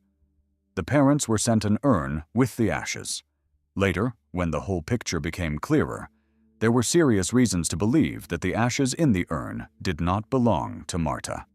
In the absence of independent control over cremation and identification of remains in a country where the case was not registered as criminal, but was treated as a natural death, it was impossible to verify this at the time. The family received the urn, death documents stating thrombosis and heart failure, and a sum of money that was significant for them. At this stage, the official story was closed. Within the United Arab Emirates, the death of a foreign citizen did not become public knowledge. The case did not receive widespread publicity, and there were no open court proceedings or journalistic investigations. In Poland, it looked like a tragic but formally natural death abroad. Without access to the place of death or the actual medical records, the relatives were completely dependent on the information provided through diplomatic and private channels. Marta's mother's doubts arose quite quickly. She was alarmed by the speed of the cremation, the inability to see the body, the limited information, and the formal nature of the explanations.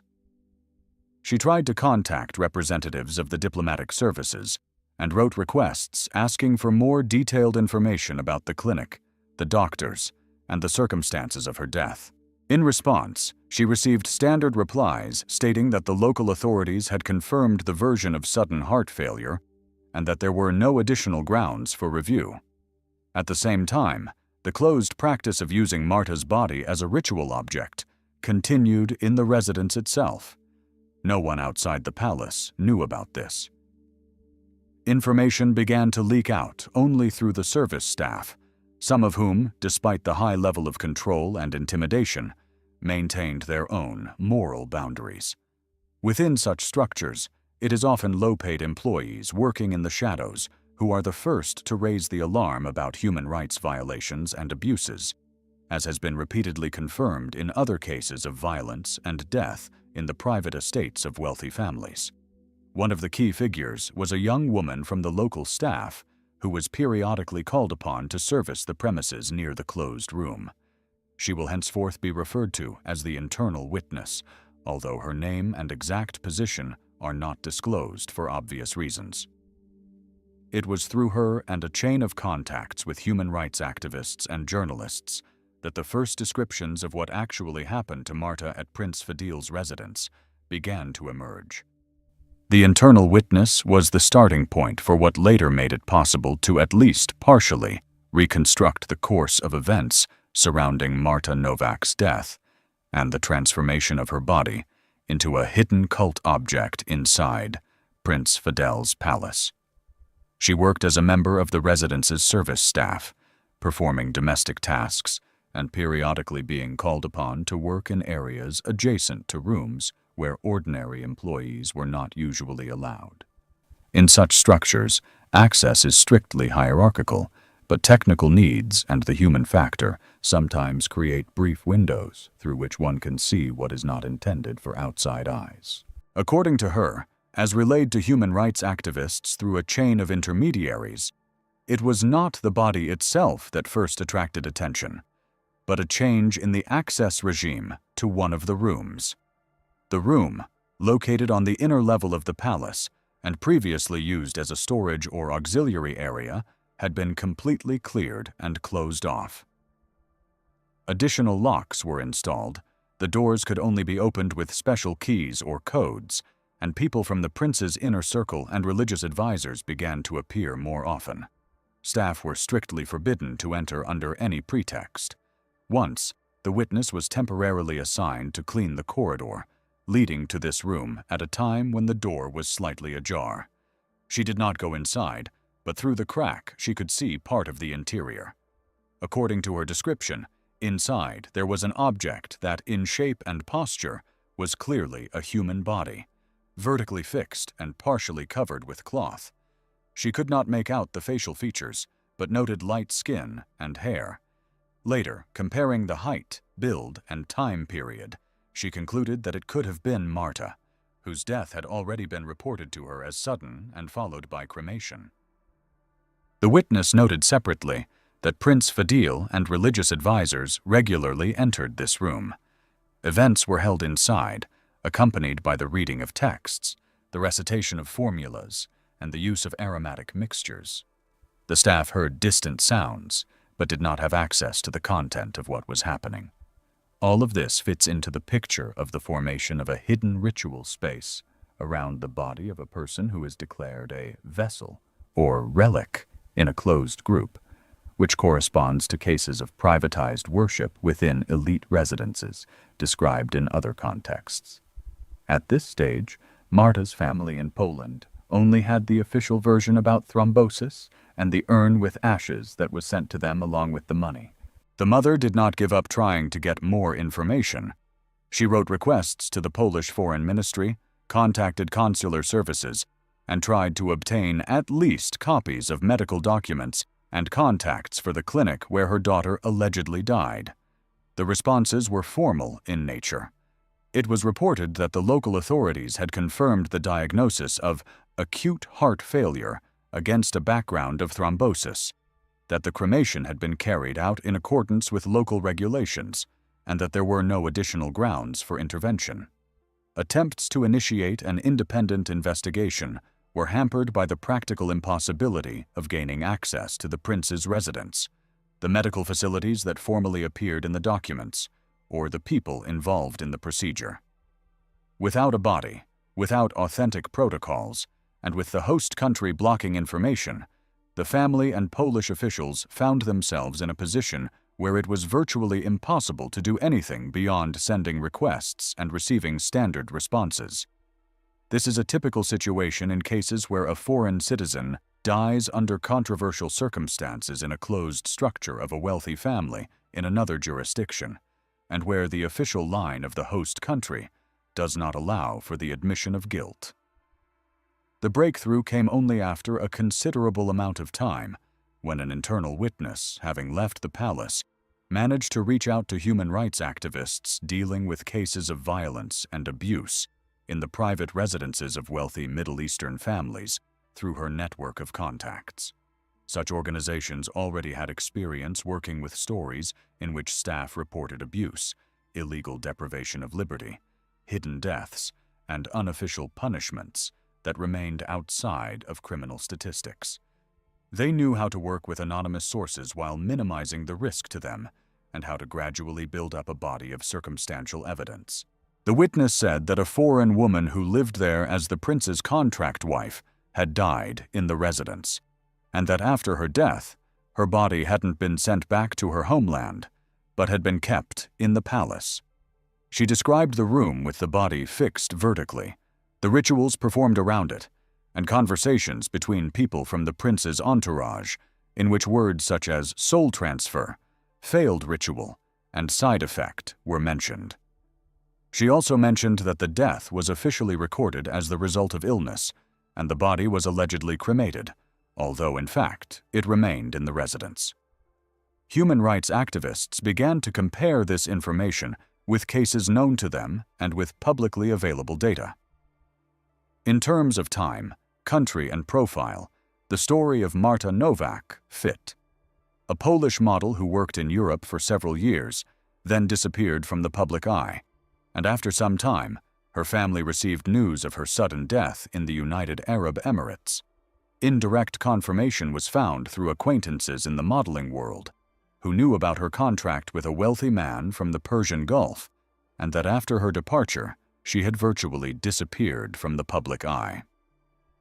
At this stage, two questions had to be resolved: whether it was possible to bring the information to journalists willing to investigate, and how to do so without compromising the source within the system.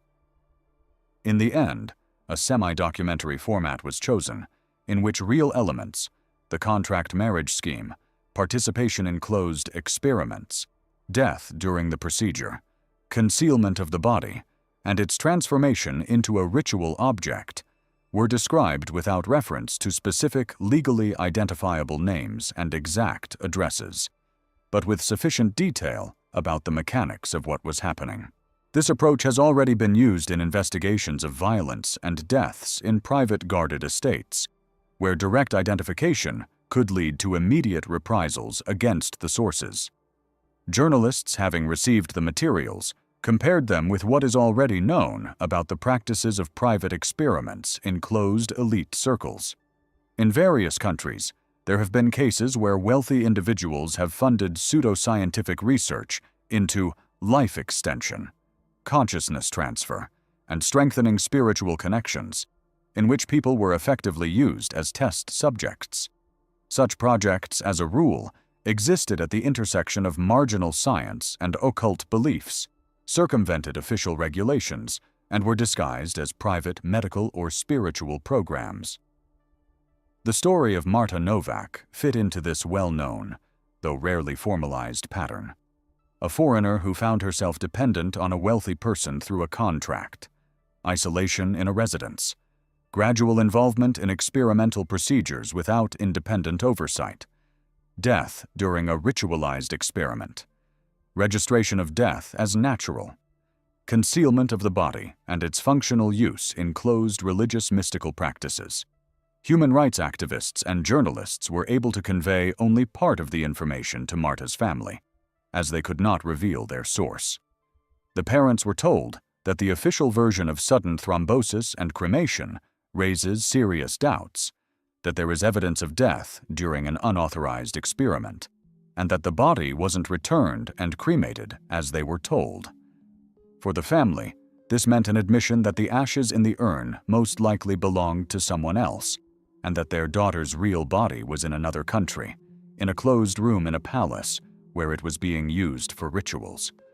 From a legal point of view, the chances of holding Prince Fidel and his entourage accountable remain minimal. The family has no access to the body, no authentic medical documents, and no official witnesses to the procedure. In the country where this happened, the justice system is de facto dependent on the political and economic elite, and the closed residences of the ruling families are beyond any real external control. Precedents where such cases have reached public trial and sentencing for members of the elite are rare and, as a rule, have been linked either to internal political conflicts or to massive international pressure. As a result, the story of Marta Novak exists in a borderline zone between fact and unproven accusation. For her relatives, it is the loss of a daughter in circumstances that they can neither verify nor change. For human rights activists, it is yet another case in a series of stories about how closed elite circles use people as a resource for their ideas and experiments, and then hide the consequences under a layer of bureaucratic wording and money. For journalists, it is an example of how a system of contract marriages, privatized spirituality, and private pseudoscientific projects can lead to the death of a person who initially hoped only for a chance to earn money and change their social status. At the end of the day, this story seems extremely dry. There is a Polish citizen who worked as a model and signed a contract with a wealthy man from the United Arab Emirates. She moved into his residence, where she lived under strict control. There, she was used in an experiment at the intersection of religious rhetoric and neurotechnology. During the procedure, she suffered cardiac arrest and died. Instead of an official investigation and the return of her body to her family, her death was recorded as natural. Her body was embalmed and left in the palace, turning her into an object of worship. Her parents received an urn with someone else's ashes and documents stating thrombosis and heart failure. This set of facts, even if it never becomes the subject of a full-fledged criminal case, shows in itself how vulnerable people can be when they find themselves at the intersection of private wealth, closed religious mystical structures, and uncontrolled experiments. And as long as such stories remain in the shadows, similar practices have a chance to repeat themselves over and over again, changing only the names, countries, and details of the contracts. When Marina Kowalskaya disappeared in Dubai, her family received condolences from the embassy, a closed coffin, and documents about a terrible car accident. When 8 months later, a servant at the Rajasthan palace photographed a strange bride doll, no one connected these events until they noticed the mole. The very same mole above her left eyebrow that Marina always considered her distinguishing feature. This is a story about how wealth, power, and pathological obsession turn people into collectibles, and about how one photograph destroyed the empire of a prince who thought he had bought himself impunity. Marina Kowalskaya arrived in Dubai on April 23, 2018. She was 24 years old and had been working as a model in Warsaw for the past 5 years, posing for catalogs and occasionally for cosmetics advertisements. Her career was going well, but not brilliantly. Dubai promised a breakthrough.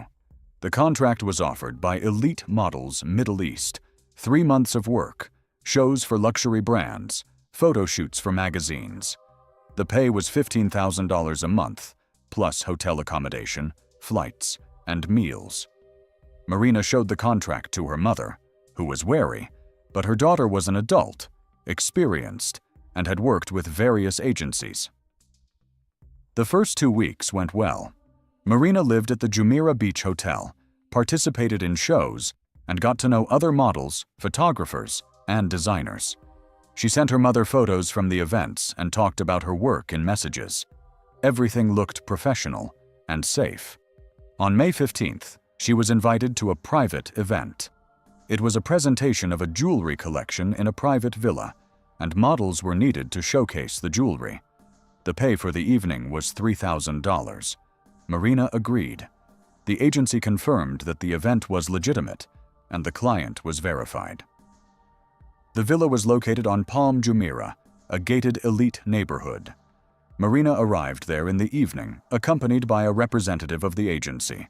There were about 30 guests at the villa, all dressed in expensive suits and dresses, staff in white gloves, professional photography. The atmosphere was sophisticated and respectable. Among the guests was a man of about 35, tall, well-groomed, in an impeccable suit. He introduced himself as Vikram Singh and said he was in the textile business between India and the UAE. He was polite, educated, and spoke English with a slight accent. They talked for about an hour. He asked about her work, her plans, and was interested in Poland, its culture, and European fashion. When the event ended, Vikram asked for her phone number, saying that he was organizing the next photo shoot for his brand and would like to invite her. Marina gave him the work phone number that the agency had given her for the duration of the contract. Vikram called 3 days later. He suggested they meet to discuss the details of the photo shoot. They met at a cafe in the Dubai Mall, a public place with lots of people. He showed her the brand's portfolio, clothing sketches, and shooting plans. Everything looked professional. He offered a fee of $8,000 for 2 days of work. Marina agreed, but said that everything had to go through the agency. Vikram nodded and said that his assistant would contact the agency the next day. And so, it happened. The agency confirmed that the client was well-known and solvent, and that the contract was drawn up correctly. The shoot was scheduled for May 26th. The location was a studio in the Al Quoz area, an industrial zone with many creative spaces and studios. Marina arrived in the morning, accompanied by another model from the agency, a stylist, a makeup artist, and a photographer. Vikram was present, observing the process and offering comments. The shoot went smoothly and professionally. At the end of the day, Vikram thanked everyone and said that the result was excellent. He paid the agency on the same day. Marina received her fee a week later. After that, Vikram continued to call. He invited her to events and dinners, always in public places, always appropriately. Marina saw this as networking, useful connections for her career. He introduced her to several designers and show organizers. He seemed like a reliable business contact. On June 10th, he suggested a trip. His family owns a palace in Rajasthan, where a traditional ceremony will take place, and they need models with European looks for a cultural photo shoot, a mix of Eastern and Western traditions. It's a project for an international magazine. The pay is $20,000 for a week's work, with all expenses covered. Marina hesitated. India, an unfamiliar place, a private event. But Vikram showed her an official invitation from the magazine, a contract, and all the documents looked legitimate.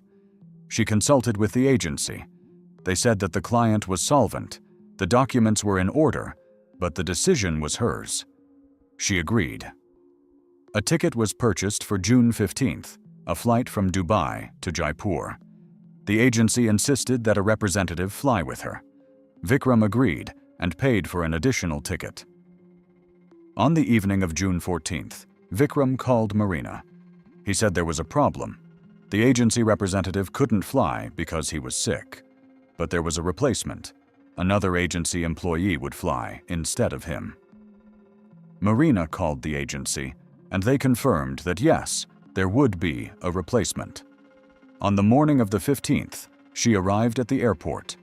At the check-in counter, she met a woman who introduced herself as Aisha, an agency employee. She had her passport, documents, everything. They checked in for the flight, passed through passport control, and boarded the plane.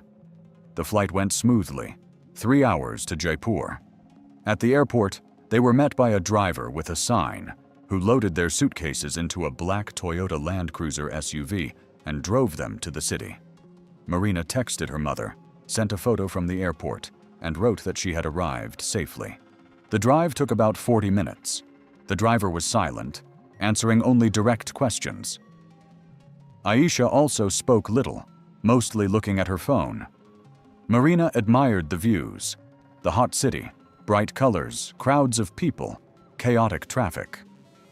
The car turned off the main road onto a secondary road, then drove down a narrow street between old houses.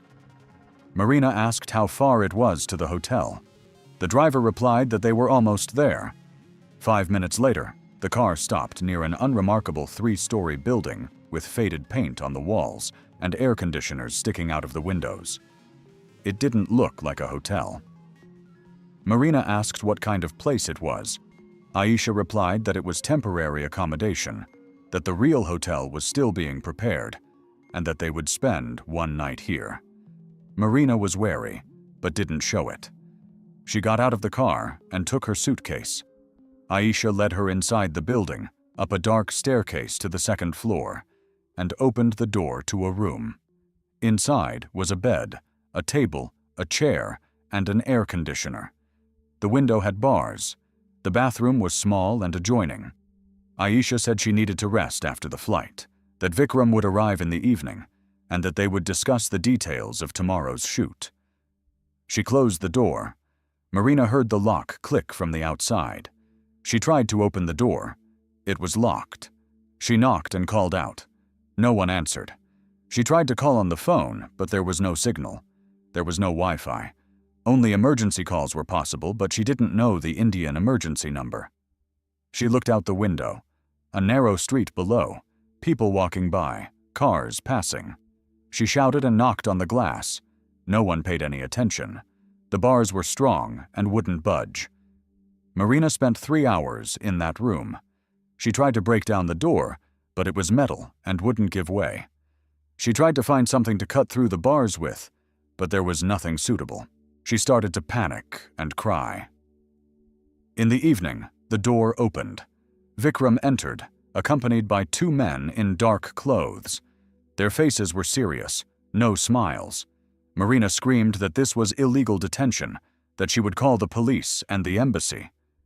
Vikram calmly said that her phone was not working and would not work, that she was in a private building that belonged to him, that no one knew where she was. She tried to break through to the door, but one of the men stopped her, holding her by the arms.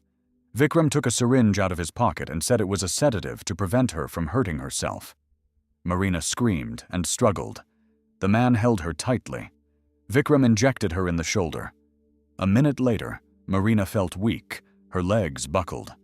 The men picked her up and laid her on the bed. Her consciousness was fading. She tried to speak, but her tongue wouldn't obey her. Vikram sat on a chair nearby, watching her. The last thing she remembered was him saying, "You're perfect. You're exactly what I've been looking for." When Marina didn't get in touch by the evening of June 15th, her mother became worried. Usually her daughter responded quickly, writing about how she was doing and where she was. She wrote a message. It was read, but there was no reply. She called. No answer. By the morning of June 16th, her mother called the agency in Dubai.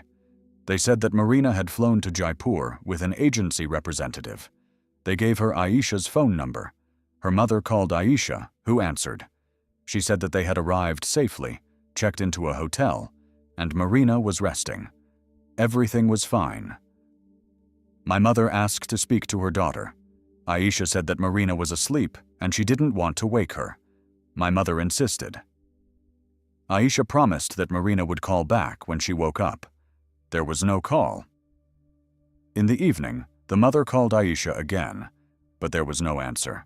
She called the agency, where they said that they had also lost contact with Aisha, but that this was normal, as there were communication problems in rural India. On June 17th, her mother went to the Polish embassy in Warsaw. She explained the situation. The embassy contacted the embassy in Delhi, and they began an investigation. They requested information from the agency in Dubai.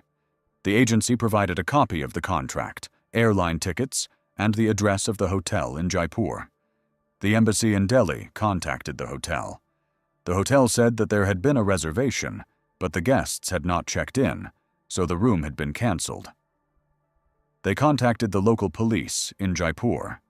The police began a search. On the evening of June 18th, my mother received a call from the embassy in Dubai. An official, restrained voice delivered the terrible news. Marina had died in a car accident. The car she was traveling in collided with a truck on the highway between Jaipur and Udaipur. There was a fire, severe burns, and the body was identified by her documents. Her mother did not believe it. It was impossible. Her daughter was in Jaipur, at the hotel, and was supposed to be on a shoot. What highway? What truck? She demanded explanations, details. She wanted to see the body. The embassy explained. According to the Indian police, Marina and Aisha were driving to Udaipur for a shoot on the lake. There was an accident on the way. The driver also died. All three burned in the car. The bodies were badly burned, making identification by their faces impossible. They were identified by passports found in the wreckage. The mother demanded an exhumation, a DNA test, and an independent investigation. The embassy said that according to Indian law, bodies with such burns are cremated quickly, in accordance with sanitary standards. The cremation had already taken place. The ashes will be sent to the family. On June 22nd, the mother received a package, an urn with ashes, a death certificate in English and Hindi, a hospital report, and a police report. All the documents looked official, with stamps, signatures, and dates. The report stated, the accident occurred on June 19th at around 3 p.m. on National Highway 48. Collision with a truck carrying chemicals, fire, 3 victims, all died at the scene. The mother did not want to believe it, but the documents were official. She hired a lawyer in Poland, who contacted a lawyer in India. The Indian lawyer requested the case files. He received a response. The case was closed. The accident was recognized as an accident caused by the truck driver, who fled the scene. The funeral took place on June 29th in Warsaw. A closed coffin with an urn. Mother, father, sister, friends. Everyone was in shock, unable to comprehend how this could have happened. A young, healthy girl went to work, and now there were ashes in an urn.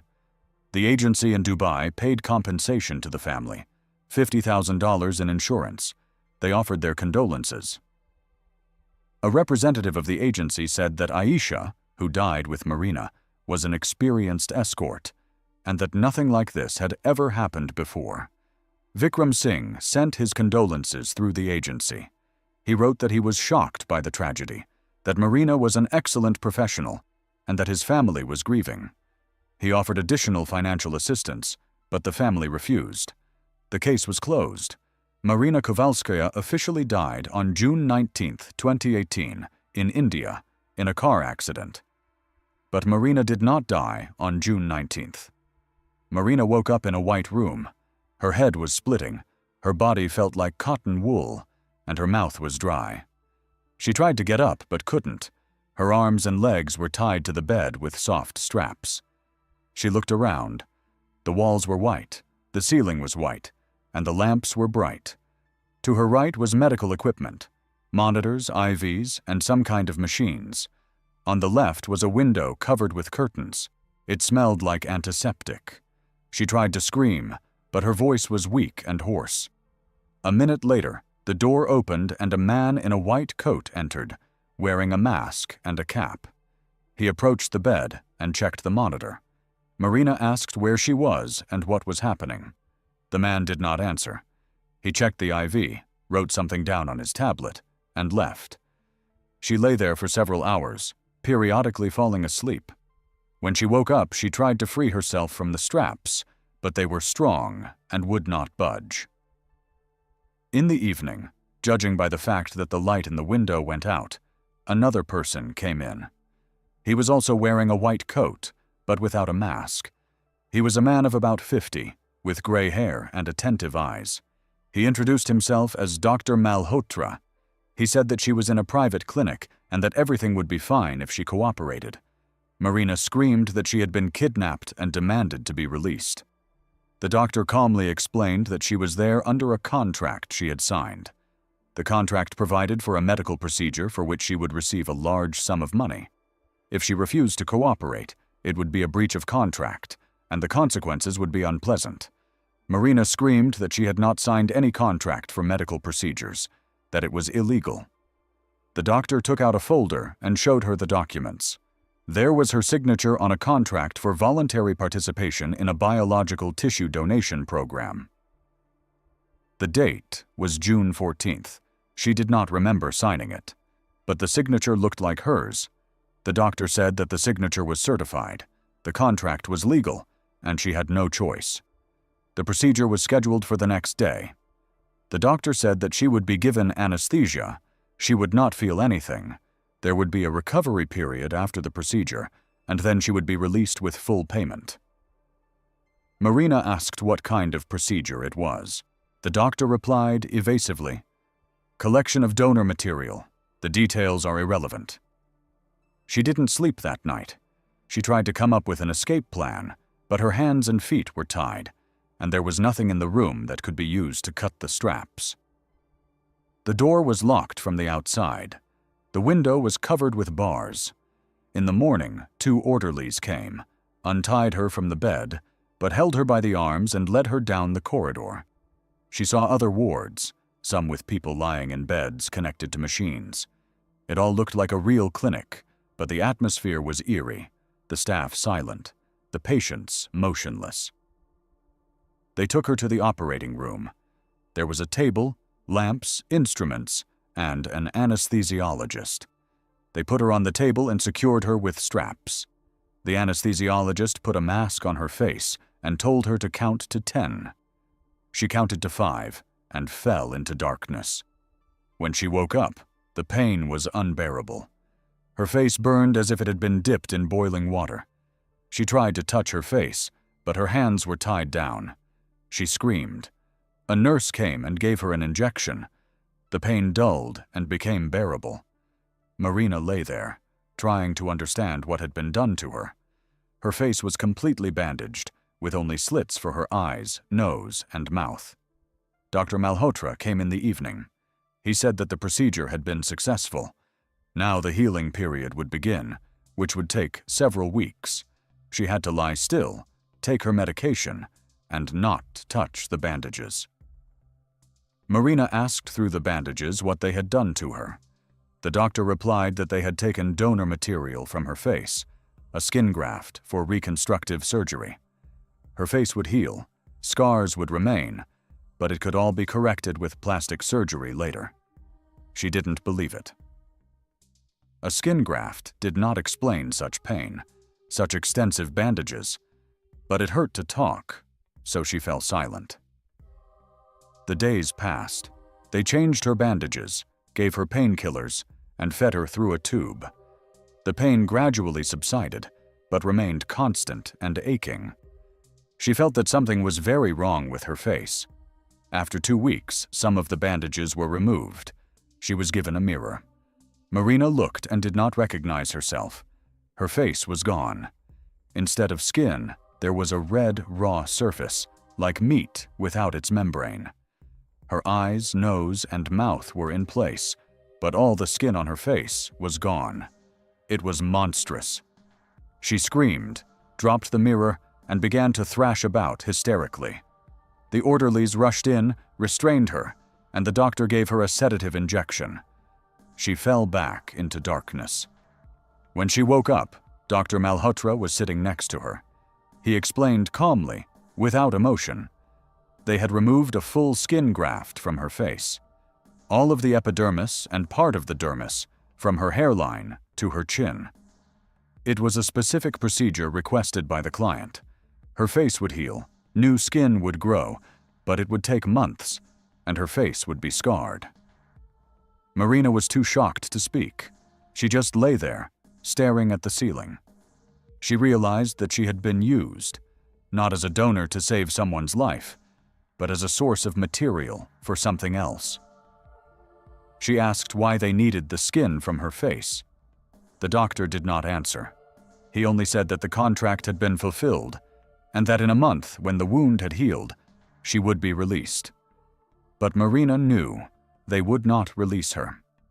People capable of such things do not leave witnesses. 3 weeks passed. The wound on her face began to heal, covered with a scab and new, thin skin. The pain lessened, but she was no longer allowed to look in the mirror. She knew she looked terrible.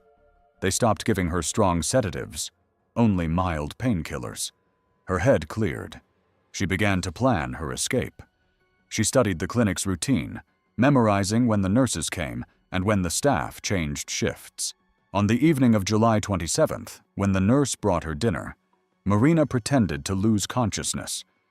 The nurse was frightened and came closer to check her pulse. Marina hit her on the head with the tray, and the nurse fell. Marina jumped out of the ward and ran down the corridor. She didn't know where to run. She just ran. She passed several doors, turned the corner, saw the stairs, and rushed down. On the first floor, there was a long corridor, at the end of which she could see a glass door, the exit. She ran towards it, barefoot, in a hospital gown, gasping for breath. She had almost reached the door when someone grabbed her shoulder from behind. It was a huge, strong orderly. She tried to break free, screaming and scratching. He held her tight, not letting her go. Dr. Malhotra ran up, followed by 2 more orderlies. They twisted her arms and dragged her back upstairs.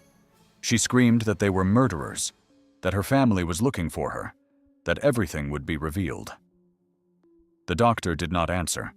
They brought her back to the ward and tied her to the bed. The doctor took out a syringe and filled it with a clear liquid. Marina asked what it was. The doctor replied calmly, "Air. Injecting air into a vein causes an air embolism. Air bubbles enter the bloodstream and block vessels in the lungs or brain. Death comes quickly and looks like cardiac arrest. There are almost no traces left." Marina begged, cried, promised to keep quiet, promised anything. The doctor did not listen.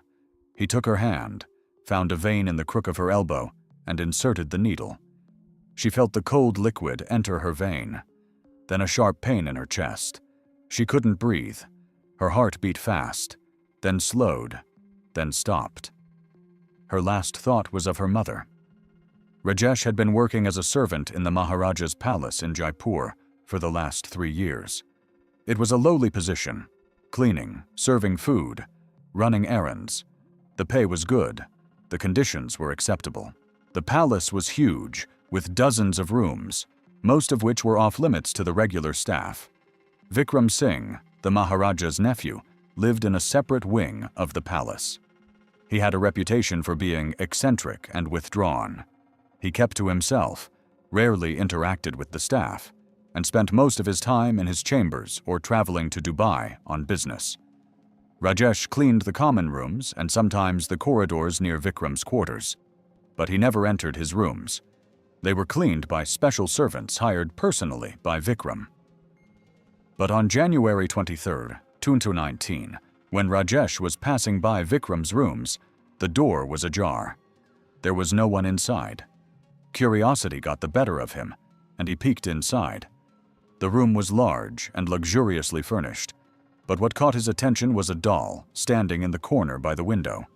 It was human-sized, dressed in a wedding sari, with jewelry around its neck and hands, and a veil on its head. Rajesh moved closer. The doll was incredibly realistic.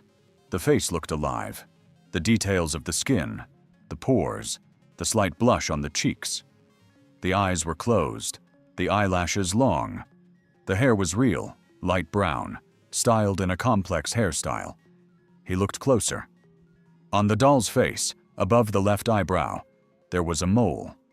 Small, dark, and next to it, slightly higher, a thin scar, barely noticeable. Something about this face seemed familiar to him. Rajesh couldn't understand what it was, but the feeling was strong.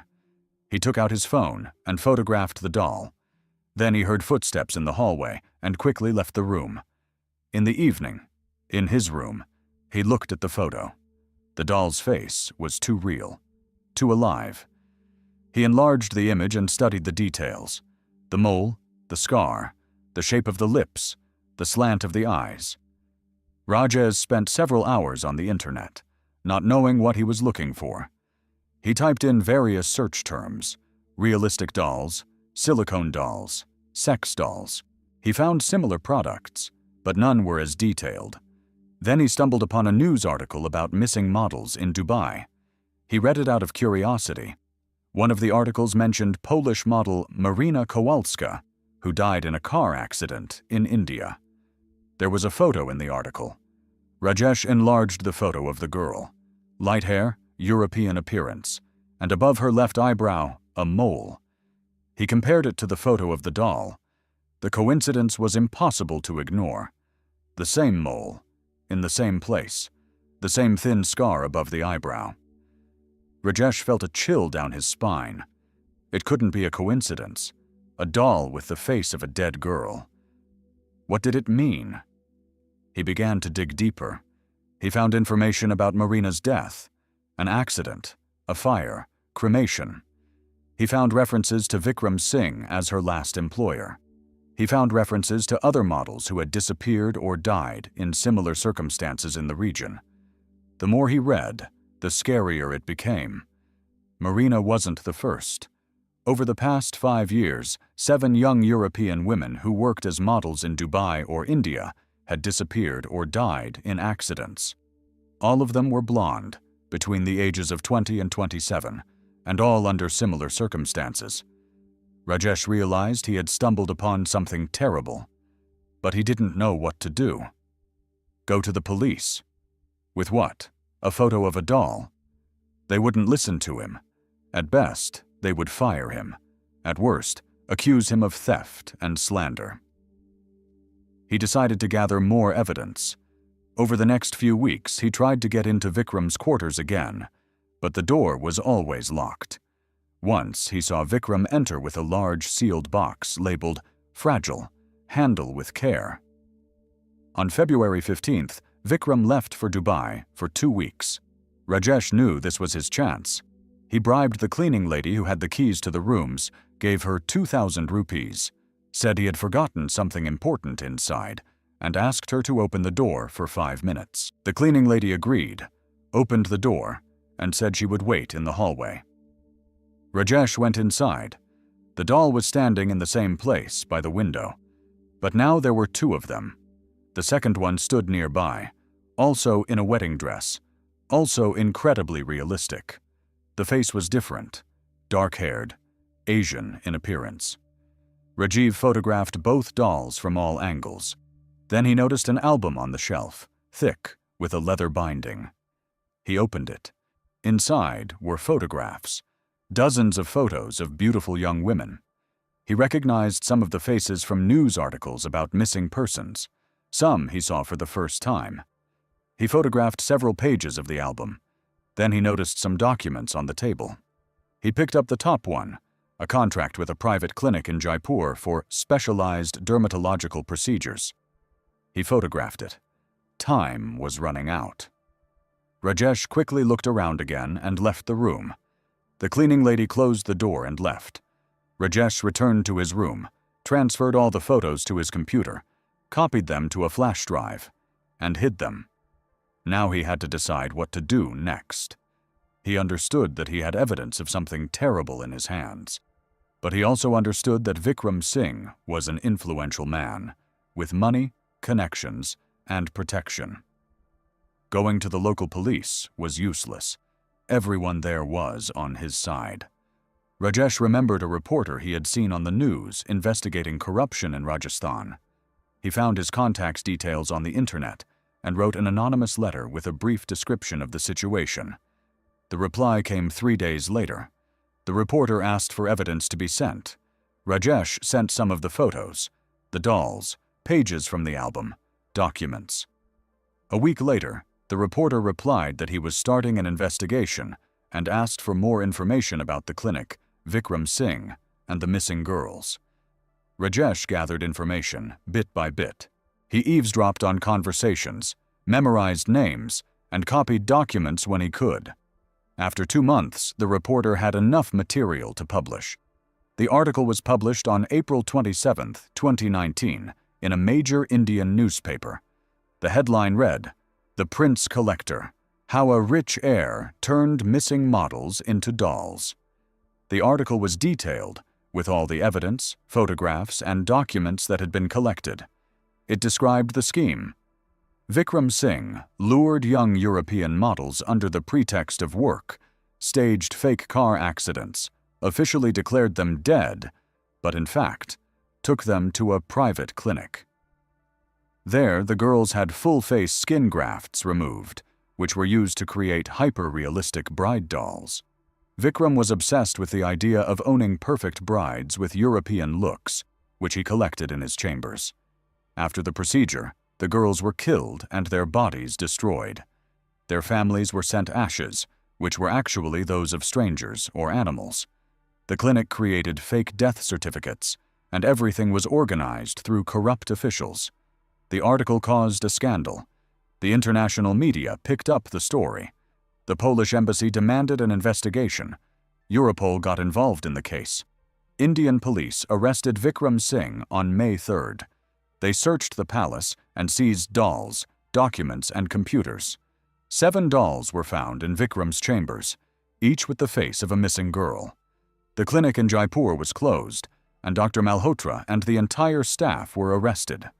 Freezers with remains were found in the basement of the clinic. DNA analysis confirmed that these were the bodies of the missing women. The investigation lasted 8 months. It was established that Vikram Singh began his activities in 2014. There were 9 victims in total. 7 were identified. 2 were not. All were young, beautiful, and of European appearance. All died after their facial skin was removed to create dolls. Vikram did not fully admit his guilt. He claimed that the girls had signed contracts voluntarily and that the procedures were legal. But the evidence was irrefutable. The trial began in February 2020. Vikram Singh was sentenced to life imprisonment. Dr. Malhotra and 3 clinic employees also received long prison terms. The families of the victims were paid compensation. Marina's mother received information that her daughter had indeed died, but not in a car accident, but at the hands of murderers. It was a small consolation. At least the truth had come out. Rajesha was awarded for his courage and assistance in the investigation. He resigned from the palace, moved to another city, and started a new life. He says that he still sees those dolls standing by the window in his dreams, their frozen, overly lifelike faces, and the mole above the left eyebrow. Marina Kowalskaya's story became a warning to thousands of young women dreaming of a career in the modeling business abroad. It became a reminder that behind beautiful contracts and promises of big money, a monstrous truth may lie hidden, and that sometimes a disappearance is not an accident, but a carefully planned crime.